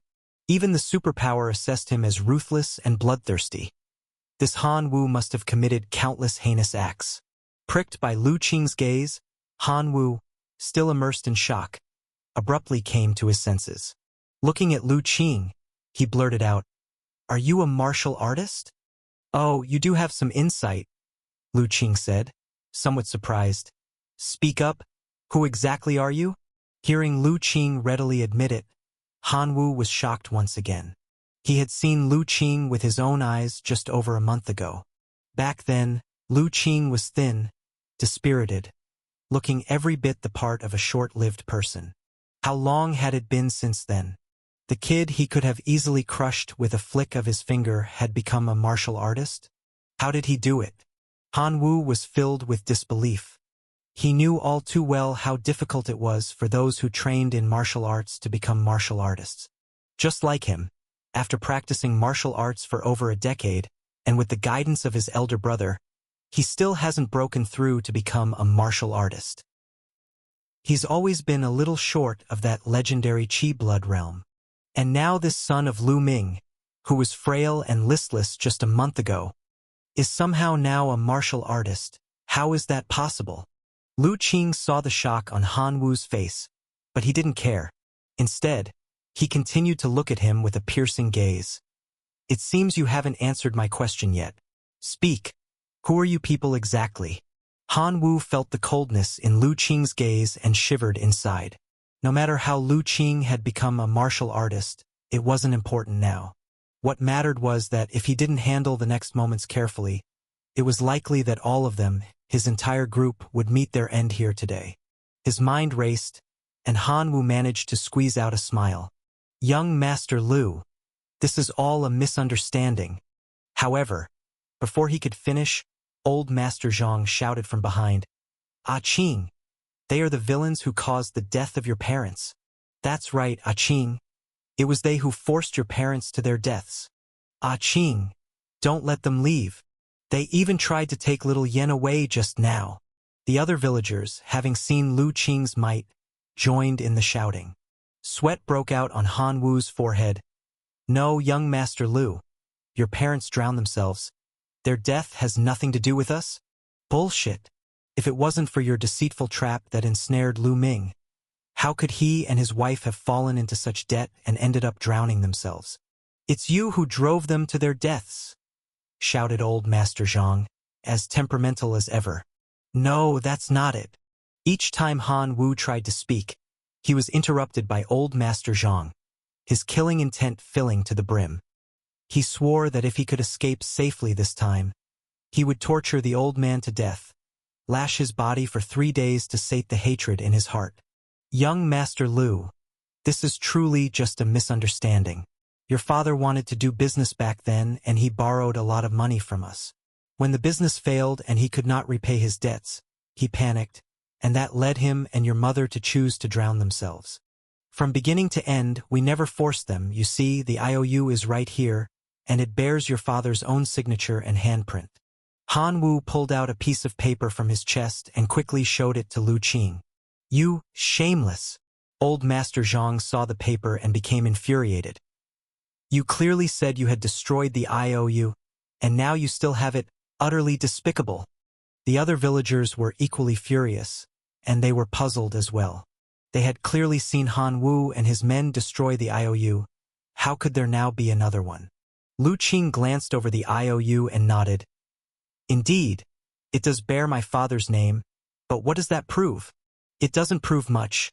I just want to confirm to you, young Master Lu, that your father truly owed us money, and that your parents' deaths really have no relation to us. Just think about it, we lent so much money to your father and hadn't even recovered the principal. Why would we think about driving him to death? In doing so, wouldn't we lose both person and money? Who would willingly make such a losing deal? It seems there might be some truth to what you're saying." Lu Qing nodded again. "Ah Qing." The villagers behind, seeing Lu Qing seem to be swayed by Han Wu's excuses, became somewhat anxious. This time, however, Han Wu had learned his lesson. Seeing Lu Qing's hesitation, he felt a surge of joy and didn't give the villagers a chance to speak again. He urgently said, But as the saying goes, debts are forgiven upon death. Since Lu Ming has already died, the debts he owed naturally can't be held against him. Take this IOU as a gift from the Black Wolf Gang to young Master Lu, returning it to its rightful owner.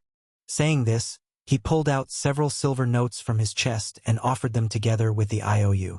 Additionally, the Black Wolf Gang has always been saddened by the passing of your parents. Here are 300 silver taels, a small token from the Black Wolf Gang.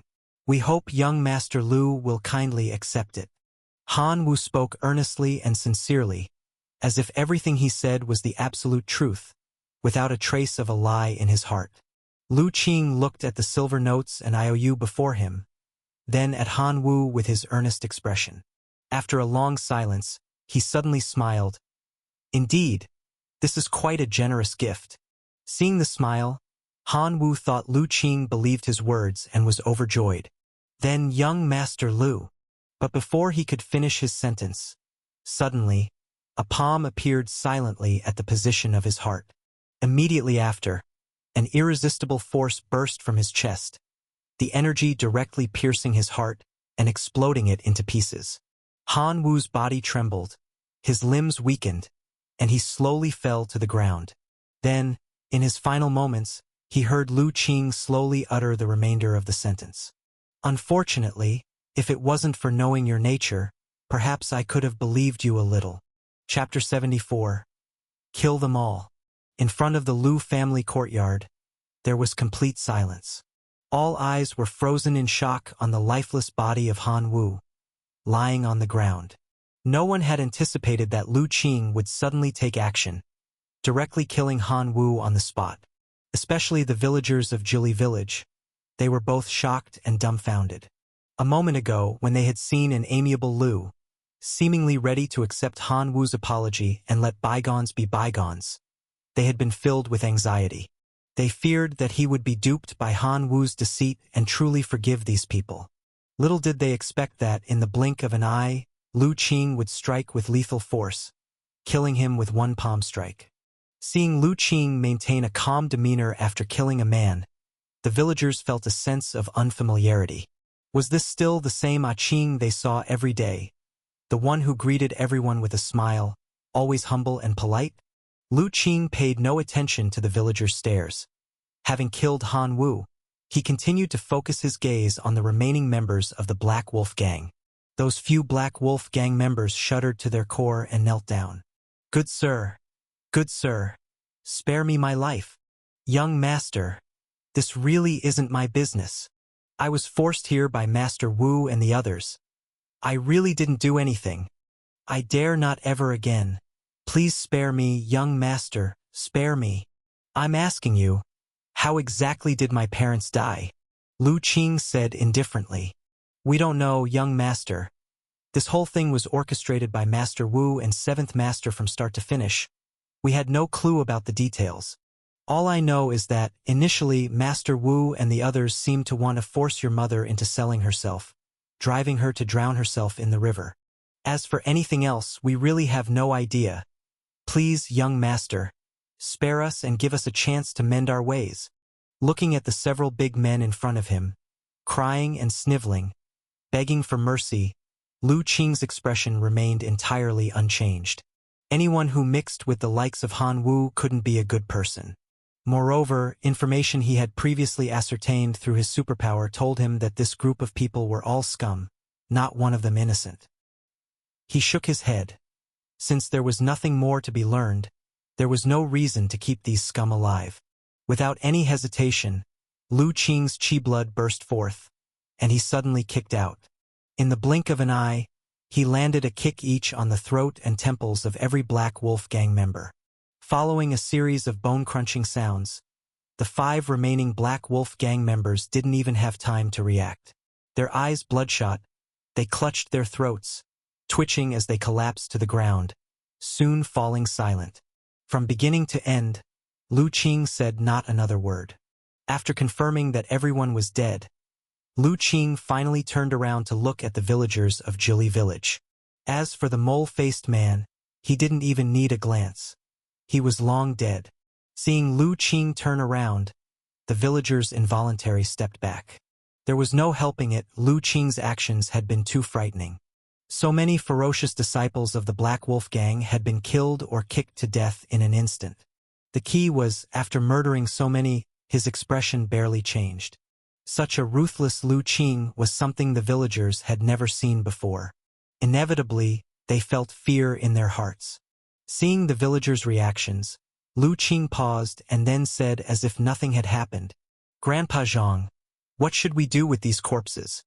Elder Zhang, who had been covering little Yan's eyes to prevent her from being scared, watched Lu Qing quietly for a moment. Once sure he was indeed still the Qing they knew, he finally breathed a sigh of relief. "What else can we do? Just find a secluded gully, dig a hole, and bury them. These evildoers have committed countless atrocities. Having a grave to lie in is already more than they deserve." Lu Qing. He had not expected that Elder Zhang, who usually seemed so kind, could be so resolute in his actions. What Lu Qing didn't know was that to Elder Zhang, a few corpses were nothing at all. In his youth, he had seen much more. Actually, the elders in Jili village weren't afraid of corpses at all. In times past, during their escape, they had witnessed even more gruesome events. It was primarily the younger generation who hadn't seen much of the world that were frightened by the scene before them.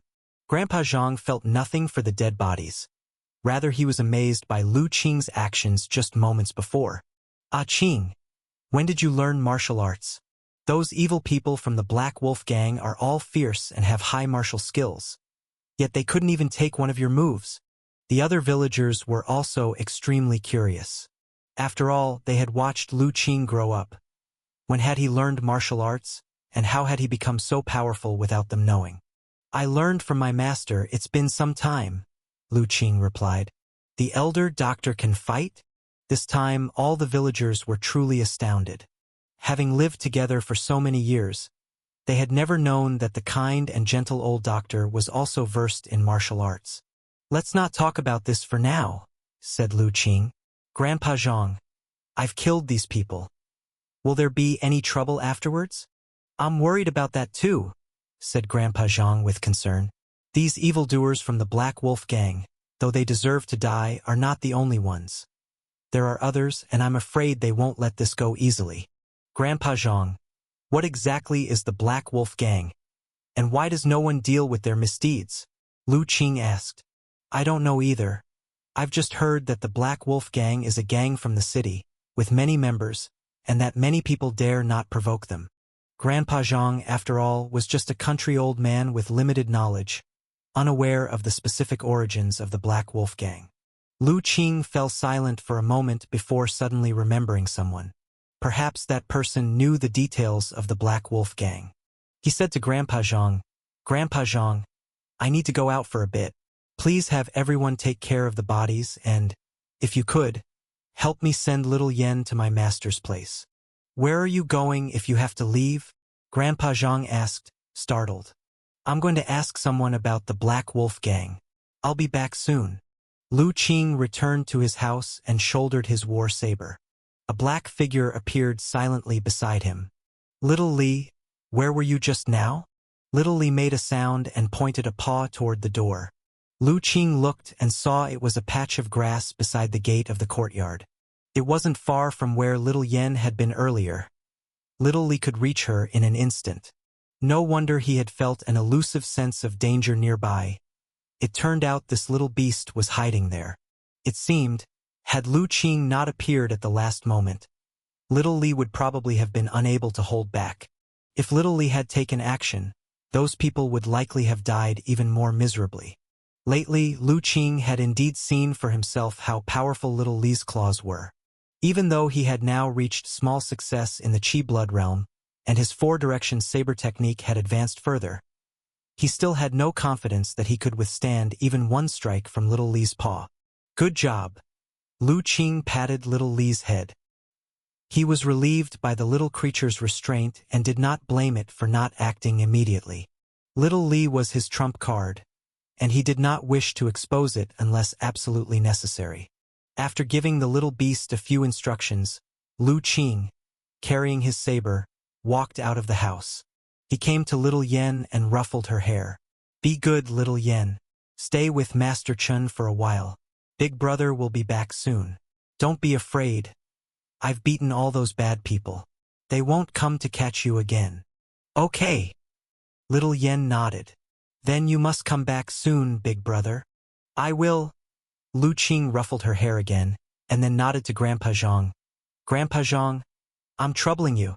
All the villagers watched Lu Qing's back, both familiar and yet foreign, and it suddenly dawned on them. Unbeknownst to them, Lu Qing's stature had grown much taller, and he was no longer the frail youth of before. Chapter 75.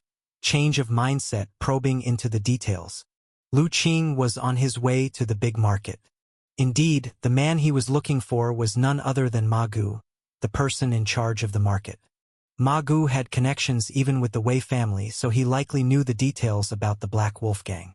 Walking slowly, Lu Qing's expression remained calm. He felt that his current state was somewhat peculiar. He had just killed quite a few people, yet his heart felt little turbulence. If there was any change, it was more like he had shed a pair of shackles, his spirit feeling somewhat lighter. What did this mean? Was he naturally inclined to kill? After killing so many people, instead of feeling fear or tension, he felt relaxed. Or perhaps because he killed only scum, he bore no guilt.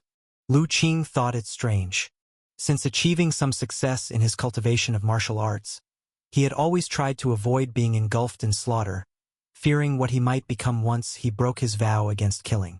This might reflect a kind of pretentiousness from someone who had crossed over from a modern legal society. As it turned out, his worries were unnecessary. Though killing was nothing to be pleased about, its impact wasn't as profound as he imagined. As long as he could maintain his true nature, the act of killing wouldn't affect his inner peace. With these strange thoughts revolving in his mind, Lu Qing arrived at the outskirts of the big market. Today wasn't a market day, and there were hardly any people around. Lu Qing glanced around and soon walked towards a residence not far away. Upon reaching the front of the residence and seeing that the gate was tightly shut, he knocked a few times. Soon, someone came to open the door, and upon seeing Lu Qing, the person was first stunned, then surprised. "Young Master Lu, what brings you here?" It turned out that the door was opened by Little Tian, a subordinate of Ma Gu whom Lu Qing had met before. "I've come to visit Lord Ma. I wonder if he's at home," Lu Qing inquired. Yes, Lord Ma is drinking in the backyard. I'll go call him," Little Tian promptly replied. "There's no need for such trouble. I'll go directly to the backyard to meet Lord Ma." Lu Qing did not want to waste time. After a moment's thought, Little Tian saw no issue with it. He knew that Lord Ma had always desired to befriend young Master Lu, having even gifted him one of his treasured sabers. So he just hesitated briefly before nodding. "Please follow me, young master." Lu Qing followed Little Tian into the residence, passed through 2 gates, and arrived at a quaint little courtyard.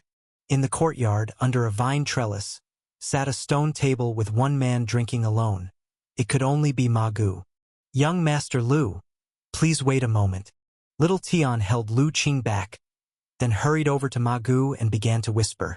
Then Lu Qing saw Ma Gu, his face lighting up with surprise as he stood and looked their way. "Brother Lu, what brings you here?" "Lord Ma seems in good spirits, drinking here so early in the morning." Lu Qing approached and said with a smile. "Just idling and sipping a little." Ma Gu appeared very cheerful. "How about it, Brother Lu? Would you join me for a couple of drinks?" He certainly had reasons to be cheerful.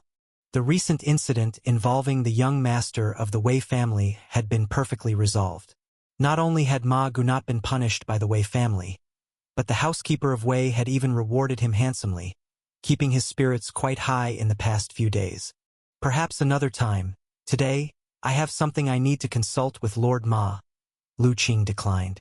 Ma Gu only noticed the war saber carried on Lu Qing's back at that moment. His heart stirred, and his expression grew a bit stern. "Xiao Tian, you go outside and keep watch. Don't let anyone come close." "Yes, Master Ma." After Xiao Tian had left, Ma Gu then invited Lu Qing to sit. "Brother Lu, what has happened? Lu Qing did not answer directly but asked, Master Ma, do you know a person named Han Wu? Han Wu. Ma Gu thought for a moment, then shook his head. I have never heard of that name. This man claimed to be a disciple of the Black Wolf Gang. He also had a sworn brother named Zhao Xiong, who is also a disciple of the Black Wolf Gang. Zhao Xiong, the man with a large mole who Lu Qing had kicked to death. This name was information discovered through superpower. The Black Wolf Gang? Ma Gu was startled.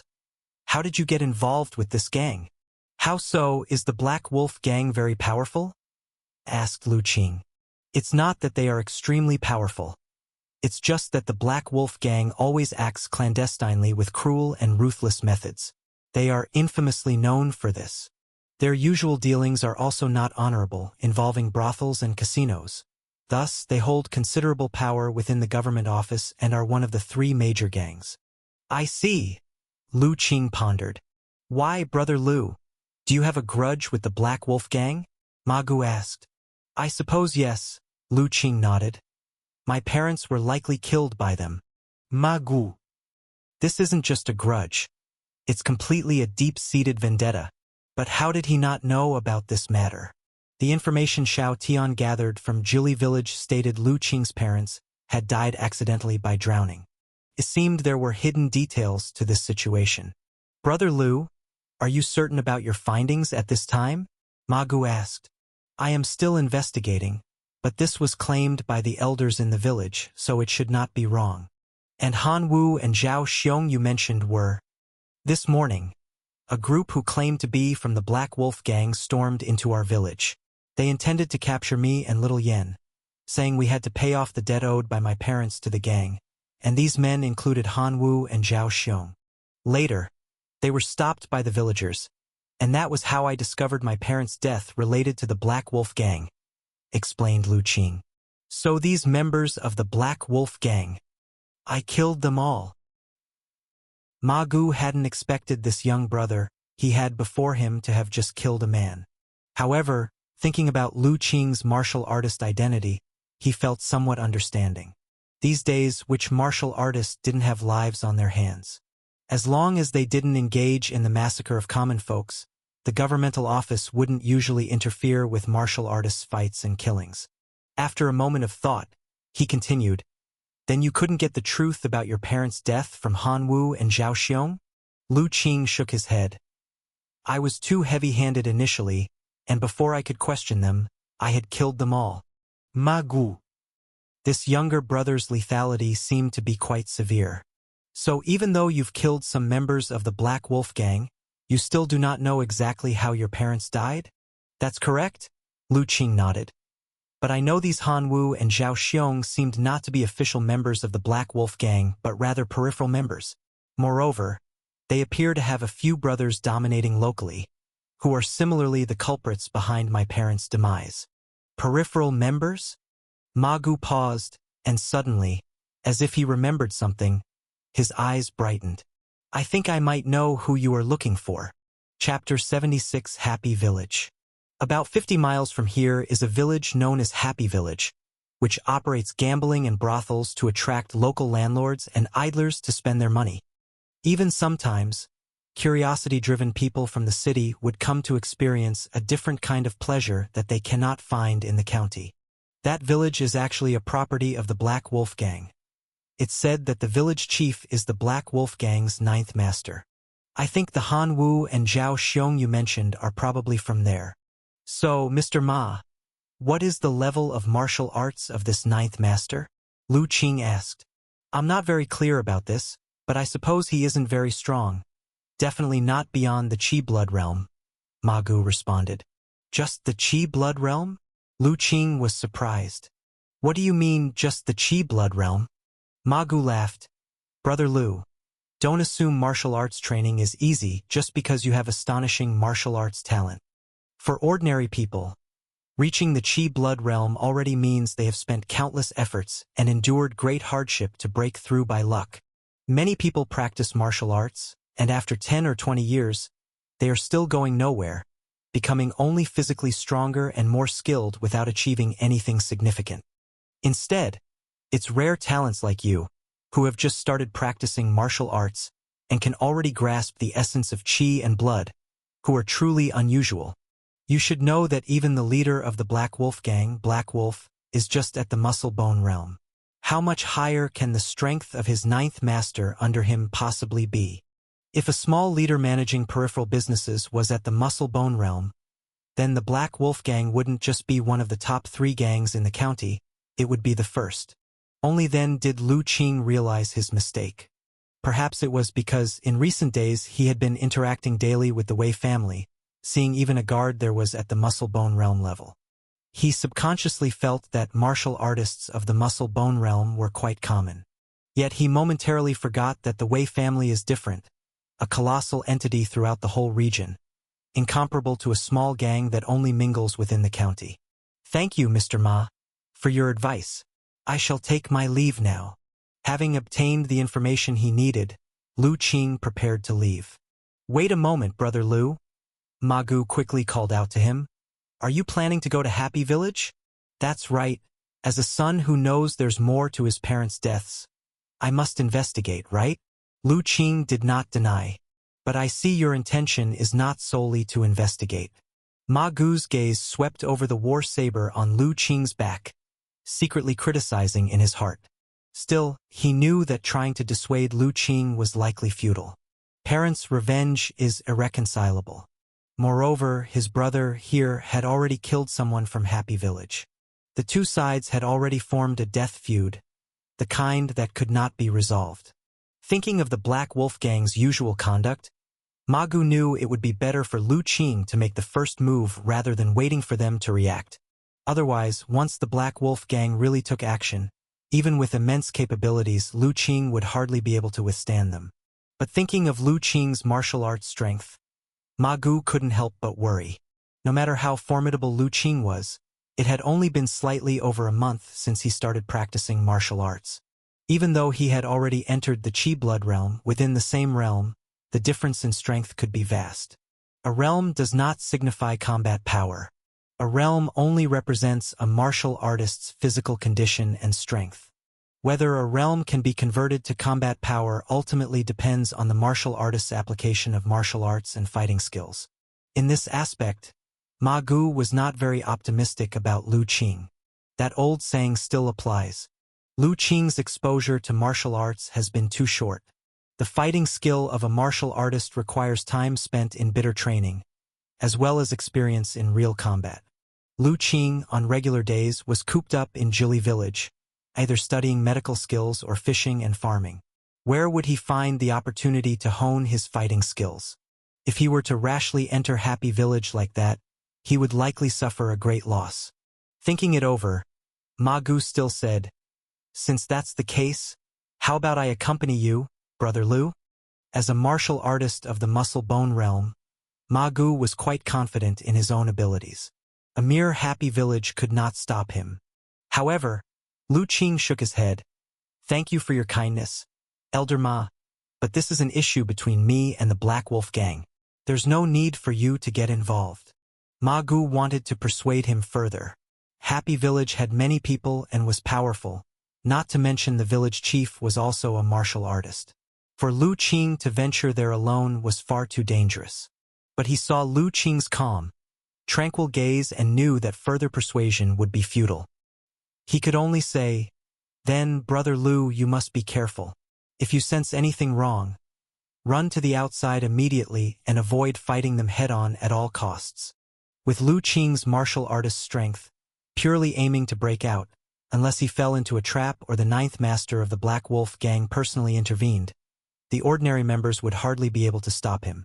Ma Gu feared that Lu Qing, being young and hot-blooded, would get overwhelmed by his Qi blood and decide to take on the entire village in a fight. "Rest assured, Elder Ma, I understand my limits."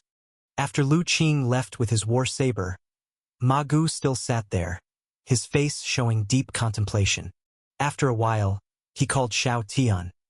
"Prepare the horses and bring my sword." "Elder Ma, didn't young Master Lu say he didn't want us to follow?" Xiao Tian asked. "Are you suggesting I just sit by and do nothing?" Ma Gu glared at him, The Wei family has instructed me to look after Brother Lu on usual days. If something were to actually happen to him, how would I explain it to the Wei family? Besides, who said I'm following Brother Lu? I just suddenly felt like going out for hunting, and I'll just happen to pass by Happy Village. Xiao Tian was at a loss for words. All right then, you're the boss, whatever you say. But, Elder Ma, are we really going to confront the Black Wolf gang? Those mad dogs aren't easy to provoke.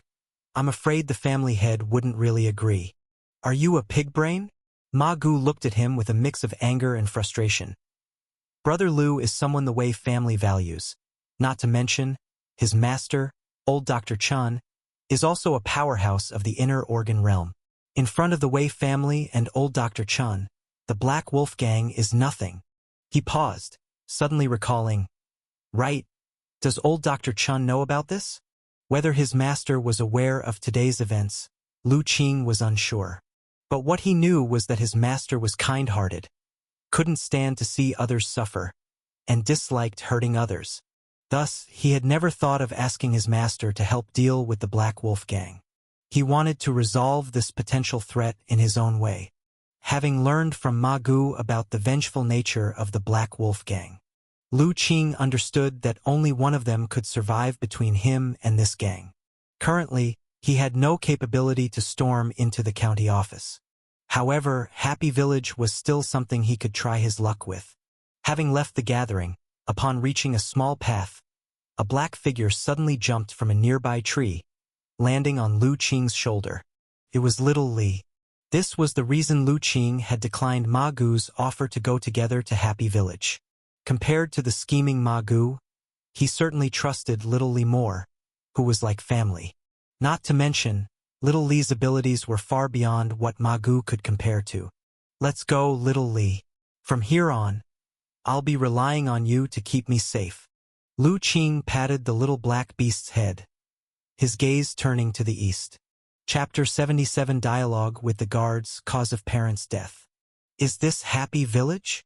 Lu Qing stood on a large tree, looking at the village in front of him with an indescribable expression in his eyes. Little Li stood on his shoulder, his black figure almost blending into the shadows under the cover of the tree. After leaving the market, Lu Qing quickly found a village in a mountain hollow, guided by Ma Gu's directions. However, he didn't make a move immediately but planned to sneak in after nightfall.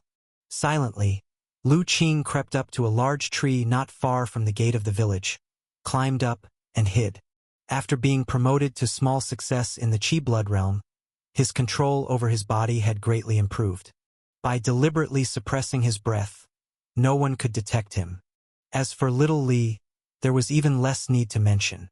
The Black Knight Spirit Fox was a natural hunter whose ability to lurk far surpassed that of humans. If it truly hid itself, even if one were very close, it would be difficult to detect its presence. If Lu Qing didn't know Little Li's location, even he would have been deceived. Perhaps because they had never thought anyone would come to cause trouble, the guards of Happy Village were not very strict. At the gate, only 2 people were standing there, Slack and Lax. Lu Qing used his superpower to investigate and found that these 2 were also peripheral members of the Black Wolf gang, confirming he was in the right place. He calmed himself and quietly lurked in the tree, waiting for the night to fall. Damn! How boring! Why is it us guarding the gate again today? Just as Lu Qing thought about closing his eyes to conserve his strength for a while. Suddenly, he heard one of the gatekeeping guards spit disdainfully and grumble. Say less. Who else but you and me, the newest here, should guard the gate? The other guard replied lazily.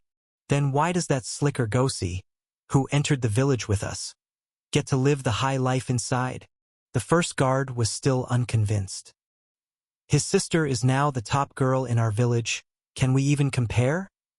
The second guard continued. That damn top girl, she's nothing but a prostitute, acting like she's some famous courtesan from the brothel in the city, the first guard said contemptuously. And I heard Ergosi's sister was sold to our village by her own parents, who built 2 new houses with the money they got. I can't believe Ergosi not only doesn't try to redeem his sister but continues to leech off her here. Truly despicable. No, it should be said his whole family is despicable. The second guard didn't speak again. Though he wasn't a good person, he felt that what Ergosi's family did was truly inhuman. Lu Qing listened quietly from the tree, without making a sound. It wasn't clear whether it was disdain to talk about Ergosi anymore or a lack of interest, but those two guards suddenly fell silent, not speaking for a long while. Just when Lu Qing thought they would stay quiet. Suddenly, the first guard spoke again. Still, that young Wang Fu is lucky, always following master and seventh master. No matter what profitable matter arises, he gets a share. I heard he went out early this morning with both master and seventh master, probably another good deal. Lu Qing's heart stirred, knowing the master and seventh master mentioned by the guard must be Han Wu and Zhao Xiong. I know about that. It seems to be related to that recent issue in Jili Village, and both master and seventh master went to handle it, the second guard said. Jili Village? Isn't that where that idiot Lu Ming lives?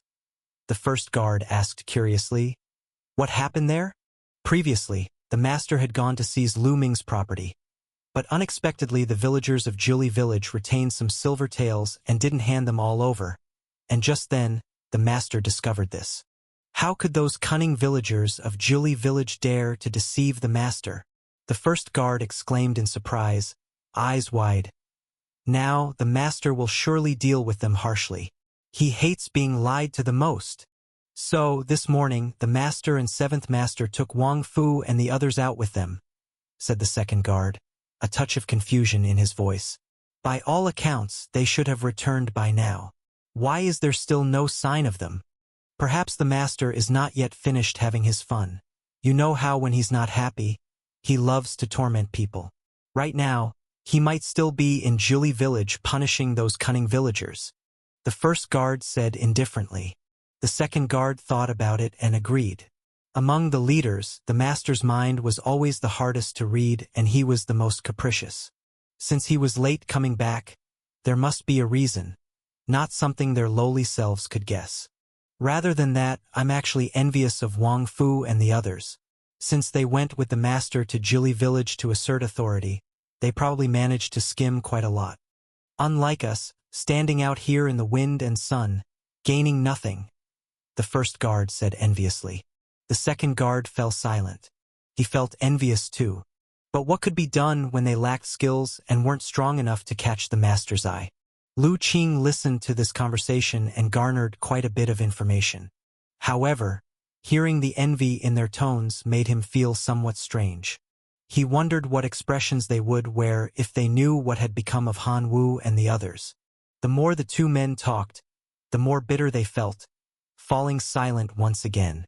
However, the silence didn't last long this time before the first guard grew restless again. You just mentioned that the master went to Jili Village because of Lu Ming, right? I heard Wang Fu mention it briefly. It should be. That Lu Ming really was stupid. He actually believed that the master wanted to befriend him and do business, not knowing that what we from Happy Village really coveted was his farmland and his beautiful wife. The first guard said mockingly. I heard that the master initially wanted to lure him into gambling. Who knew that Lu Ming was so stubborn, always saying his family had rules and he absolutely couldn't gamble. So the master had to pretend to do business, wasting a lot of effort, the second guard said. What a pity. After so much effort, they only got a bit of farmland and barely managed to deceive Lu Ming's wife out, only for her to throw herself into the river. The first guard lamented. I heard Lu Ming's wife was quite pretty. If she really came to our village, she would have attracted many more patrons. Sadly, she drowned herself. Wang Fu and the others are truly useless. They couldn't even keep hold of a woman. So the master is so angry this time. After all the effort, he acquired only a little bit of farmland, and those cunning villagers from Jili Village even dared to withhold some. It's no wonder he's furious, the second guard said. With the master's personality, those cunning villagers from Jili Village are in for a terrible fate this time.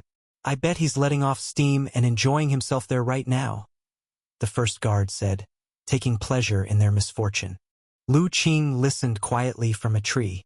In his heart, he finally understood how Little Yan's parents had been driven to death. And he also realized that the members of the Black Wolf gang who died this morning hadn't told the truth.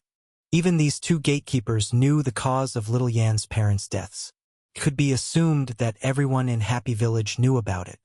The despairing cries and pleas of those scoundrels were nothing more than an attempt to dissociate themselves, hoping Lu Qing would spare their lives at that moment. In the ensuing time, Lu Qing continued to listen as the two guards chatted sporadically. From their conversation, he gradually realized how filthy this Happy Village was. Listening to these dialogues, the murderous intent inside Lu Qing slowly began to rise. His gaze toward the two guards below gradually turned icy. Though these two were only responsible for guarding the gate, Lu Qing knew from their conversation that they were no good either. Their lack of participation in wrongdoing wasn't due to unwillingness but lack of opportunity. At this moment, Lu Qing profoundly hoped that night would fall soon. Chapter 78. Den of evil, murderous intent arises. Time passed bit by bit, and Lu Qing continued to lurk on the tree. On the other side, Ma Gu was incredibly anxious. Any luck finding where Brother Lu is? No discovery. Dashan and I have circled the area several times and haven't found any trace of young Master Lu, Xiao Tian replied. How could it be? Did we arrive a step late, and Brother Lu already broke in and got captured? Ma Gu anxiously said. That shouldn't be the case, Xiao Tian hesitated. We've been here for quite a while and haven't noticed any disturbance in Happy Village. If young Master Lu had broken in, it shouldn't be this calm. I think young Master Lu is probably hiding somewhere, waiting for the right moment to act. Upon reflection, Ma Gu also felt this made sense. Lu Qing was a Qi Blood Realm martial artist. If he had broken in, Happy Village couldn't have possibly dealt with him without any noise. A more significant possibility, as Xiao Tian had said, was that Lu Qing was hiding somewhere, waiting for the right opportunity. Then we'll also continue to wait. We absolutely can't let Brother Lu come to harm. Ma Gu suppressed his inner anxiety. Xiao Tian and Dashan exchanged looks. If it was the usual Master Ma, he wouldn't have overlooked such an issue. It seemed that Master Ma truly valued young Master Lu immensely, even losing his usual calmness. Unbeknownst to Lu Qing, Ma Gu had also brought people to wait on the other side of the mountain to meet up with him. He remained hidden in the tree, silently awaiting nightfall. Eventually, as time went by, dusk arrived, and the sky gradually darkened. At that moment, lights began to be lit inside Happy Village, gradually becoming brightly illuminated. Lu Qing, who had shut his eyes to rest during the afternoon, also opened his eyes. All right, perk up. Guests will be arriving soon. The two guards below, who had been quite lax until now, straightened up.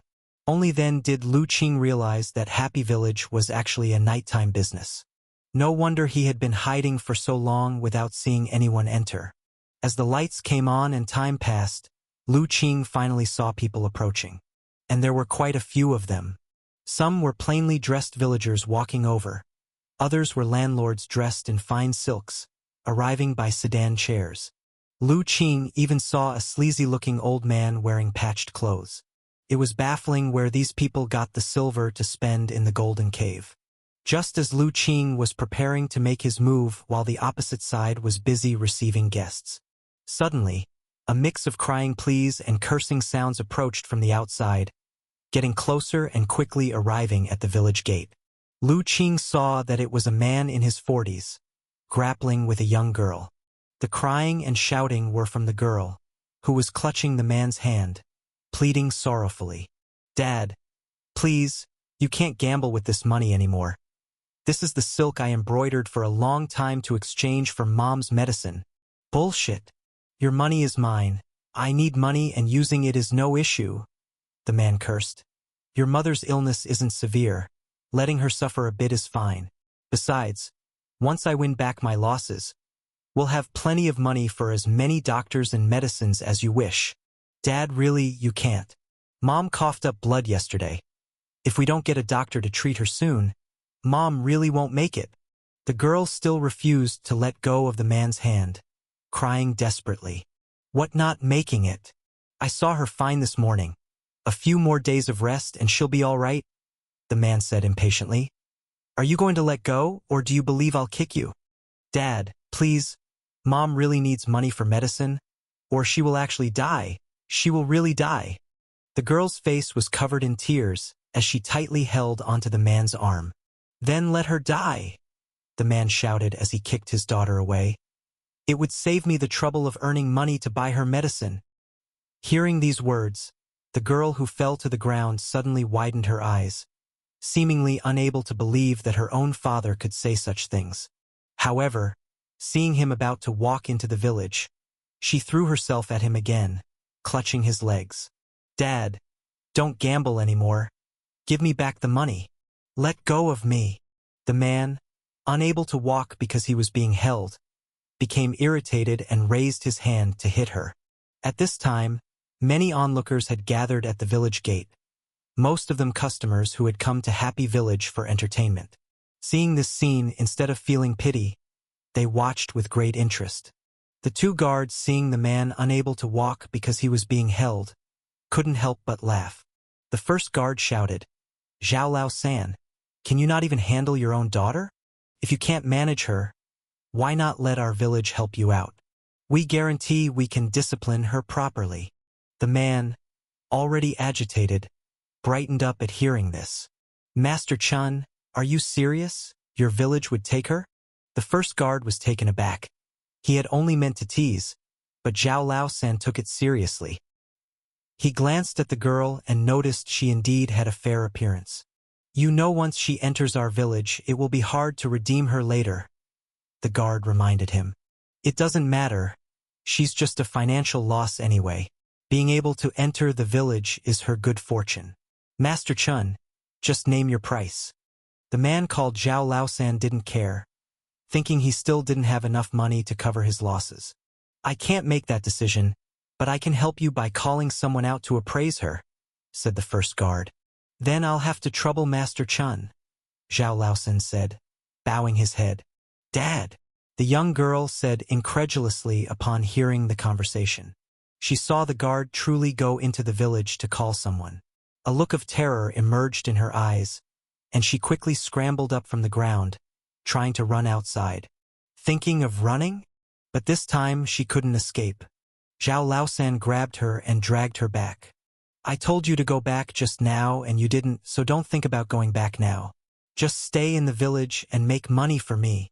"Dad, no, I'm your daughter. How could you sell me?" the girl cried out, filled with immense fear. "It's for your own good. Being able to enjoy life in the village is much better than embroidering at home every day. Don't you want to buy medicine for your mom?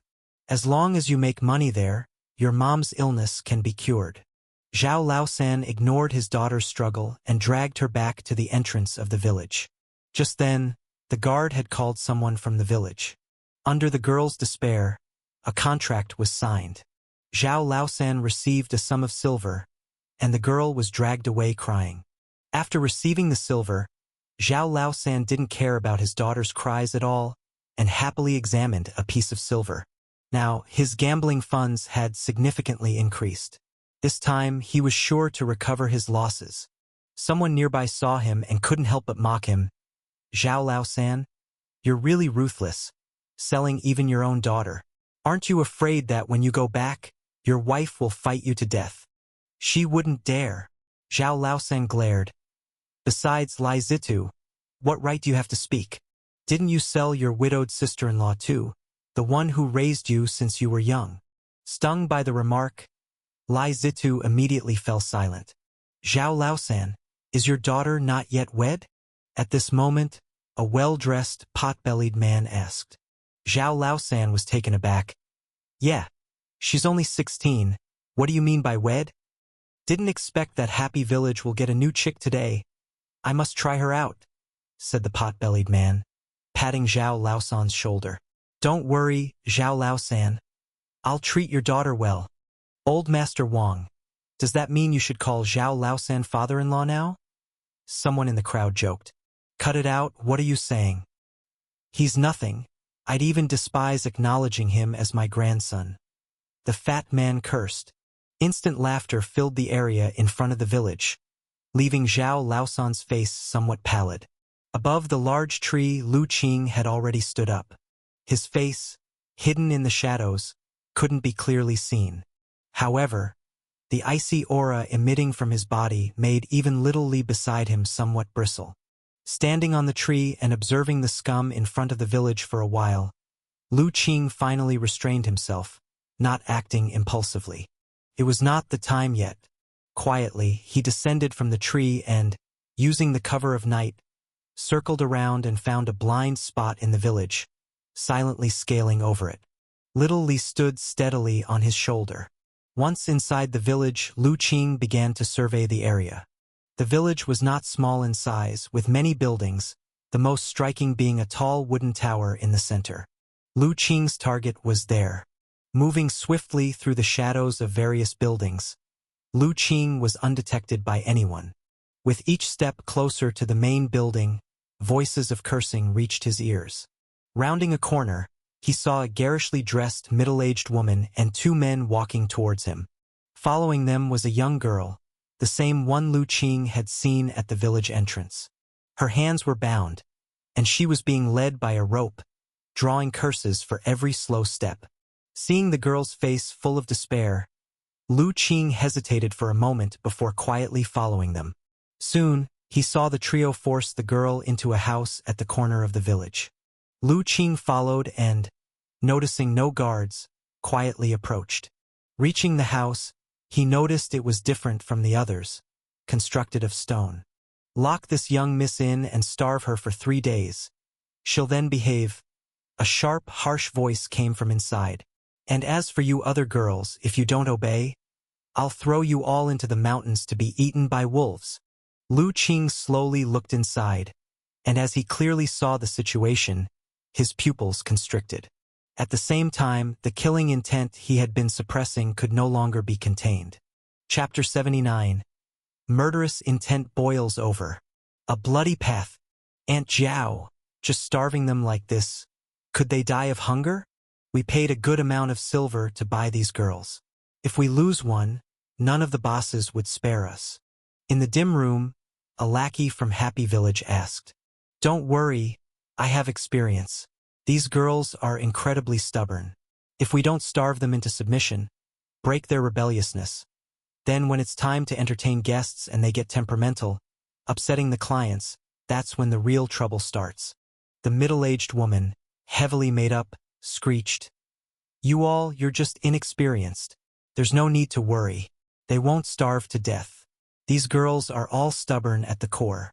As long as they have saliva to drink, we don't have to worry about them dying of hunger for several days." "That's true, we don't have the broad experiences you do, Aunt Zhao. Who doesn't know that you were once the Oiran at Chunyue Building? Naturally, you know much more than us juniors." The little lackey flattered. "Yes, look at those girls in our village after you trained them, which one isn't obedient and well-taught. This is all thanks to your efforts, Aunt Zhao," another lackey said, echoing the sentiment with a smile. You two little things sure do know how to talk." Aunt Zhao let out an ear-piercing laugh, her body trembling, the rouge and powder on her face almost falling off. However, the next moment, that ear-piercing laughter came to an abrupt halt, because a sword tip had emerged from the front of her chest, completely piercing through her. "Aunt Zhao, what's wrong with you?" In the dim light, the two lackeys still hadn't realized what was happening. Seeing that she suddenly fell silent, they couldn't help but ask. Then, to their horror, they saw Aunt Zhao's body suddenly fly up and hit the stone wall across from them. Blood splattered everywhere, and she tumbled to the ground, dead or alive unknown.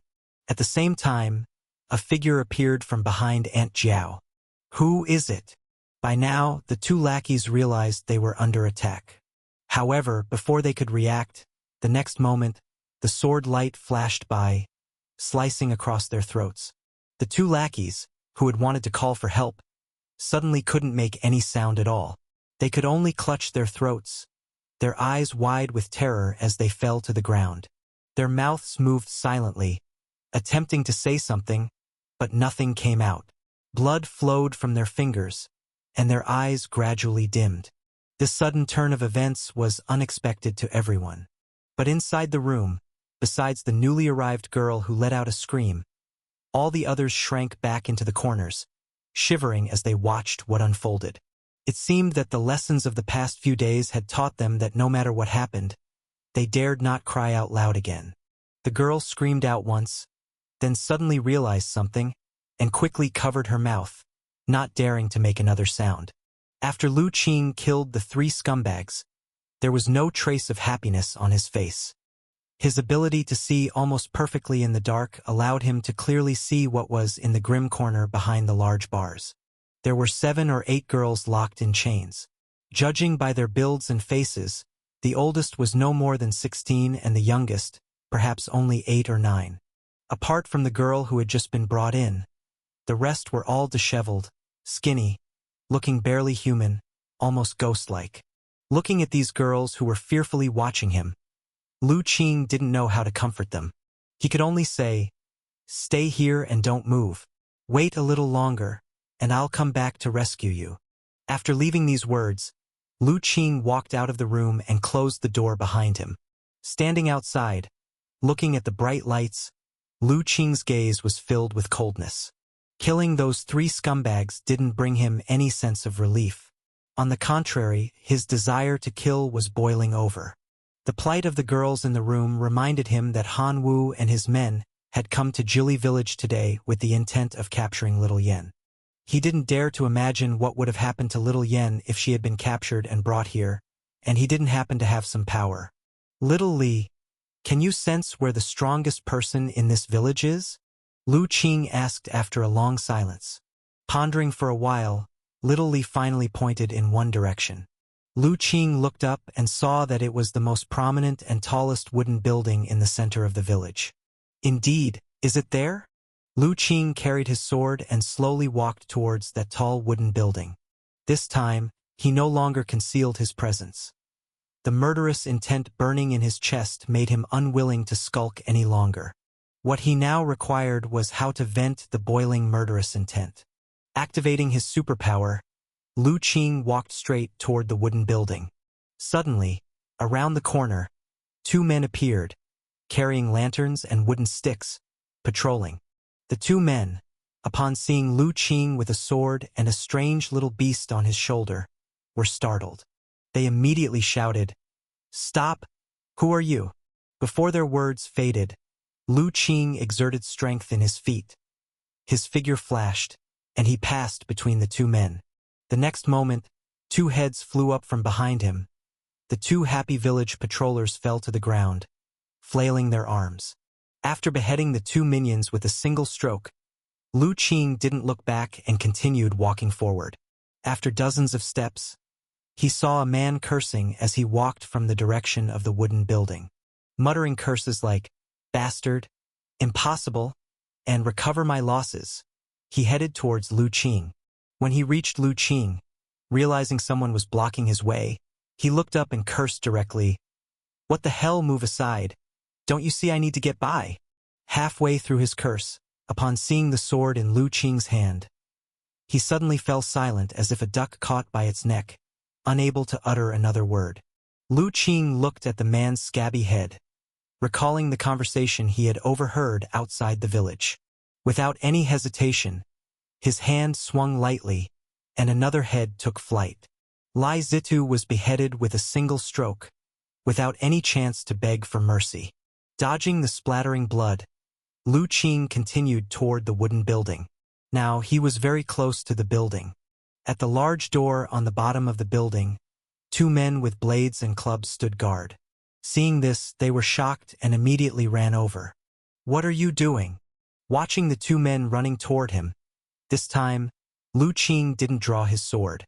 Instead, he crouched slightly, and in the next instant, the powerful chi blood within him erupted, his feet leaving 2 imprints on the hard ground as his figure suddenly vanished, charging toward the 2 men at extreme speed. Then, as they neared each other, with 2 loud thuds followed by a series of bone-cracking sounds, the 2 guards flew backward even faster. They crashed through the large doors of the wooden building, into the interior, causing countless screams. Amidst the screams, Lu Qing entered the building, with Little Li no longer on his shoulder. Entering the building, Lu Qing glanced around, quickly taking in the situation. The first floor of the building was very spacious. It seemed to be a gambling den, but the large table in the middle with various gambling paraphernalia was smashed to pieces by the bodies of the guards he had kicked in, with various gambling games and scattered silver all over the floor. The various gamblers and scantily clad girls were panicking and taking refuge to the sides. As Lu Qing walked in, everyone couldn't help but look towards him. Just then, a voice filled with malice resounded from above. "Who dares to cause trouble in my happy village?" Lu Qing raised his head and looked at the several people walking out from the second floor, particularly the tall figure at the front. Suddenly, with a grin, he said, "Naturally, it's someone here to kill you." Chapter 80, The Power of One / Wei Shan, nicknamed Heart-Plucking Wolf, the ninth master of the Black Wolf Gang, village chief of Happy Village. His nature is cruel and cunning, and he is insatiably greedy. Cultivation. Postnatal Qi blood realm small success. Skilled in boxing, kicking, and clawing techniques, fond of gouging out human hearts. Looking at the information of the ninth master of the Black Wolf Gang above, Lu Qing broke into a grin. Just as Ma Gu had described, this village chief of Happy Village was only at the Qi blood realm. He hadn't even reached the Qi blood great success realm, merely having achieved Qi blood minor achievement like himself. He glanced at the others beside him. They were all ordinary people who had not yet entered the path of martial arts. But according to their information, they should be leaders in the village like Han Wu. "Everyone's all here. Good. Saves me the trouble of finding you one by one." Lu Qing looked up at the several people above, an odd light in his eyes. The few ruffians he had killed earlier not only failed to diminish his killing intent but made it grow even stronger. The village chief of Happy Village, Heart-Plucking Wolf, was taken aback when he clearly saw Lu Qing. He had initially thought it was an adversary of their Black Wolf Gang coming to smash up the place. But now he realized it was a youth he had never seen before. Sensing the surging Qi blood from Lu Qing, he couldn't help but feel a chill in his heart. So young and yet already stepping into the Qi blood realm, and looking at his Qi and blood power, it was no less than his own. He had also reached the Qi blood minor achievement realm, a Qi blood realm martial artist in his teens. Realizing this, a very solemn expression crept onto Heart-Plucking Wolf's face, because he knew that such a rare young talent often had a significant background.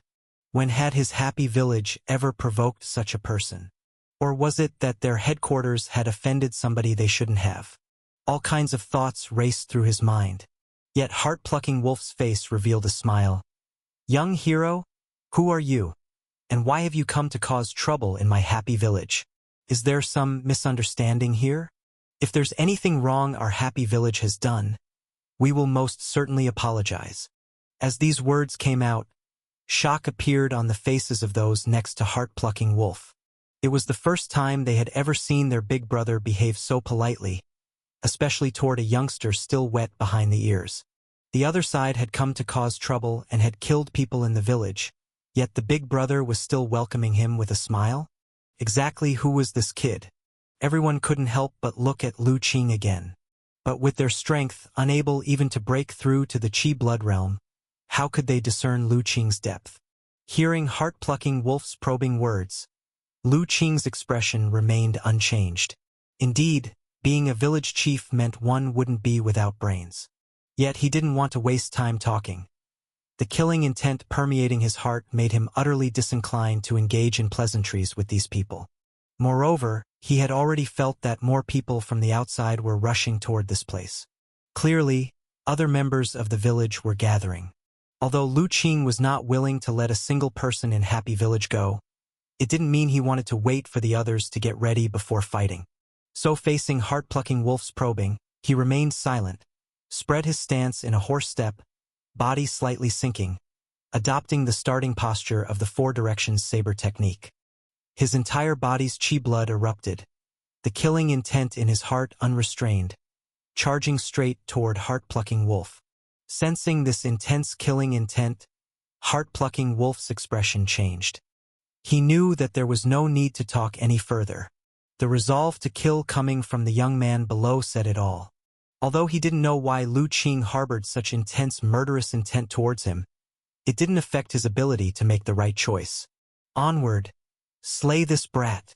Heart-plucking Wolf waved his hand, issuing the direct command.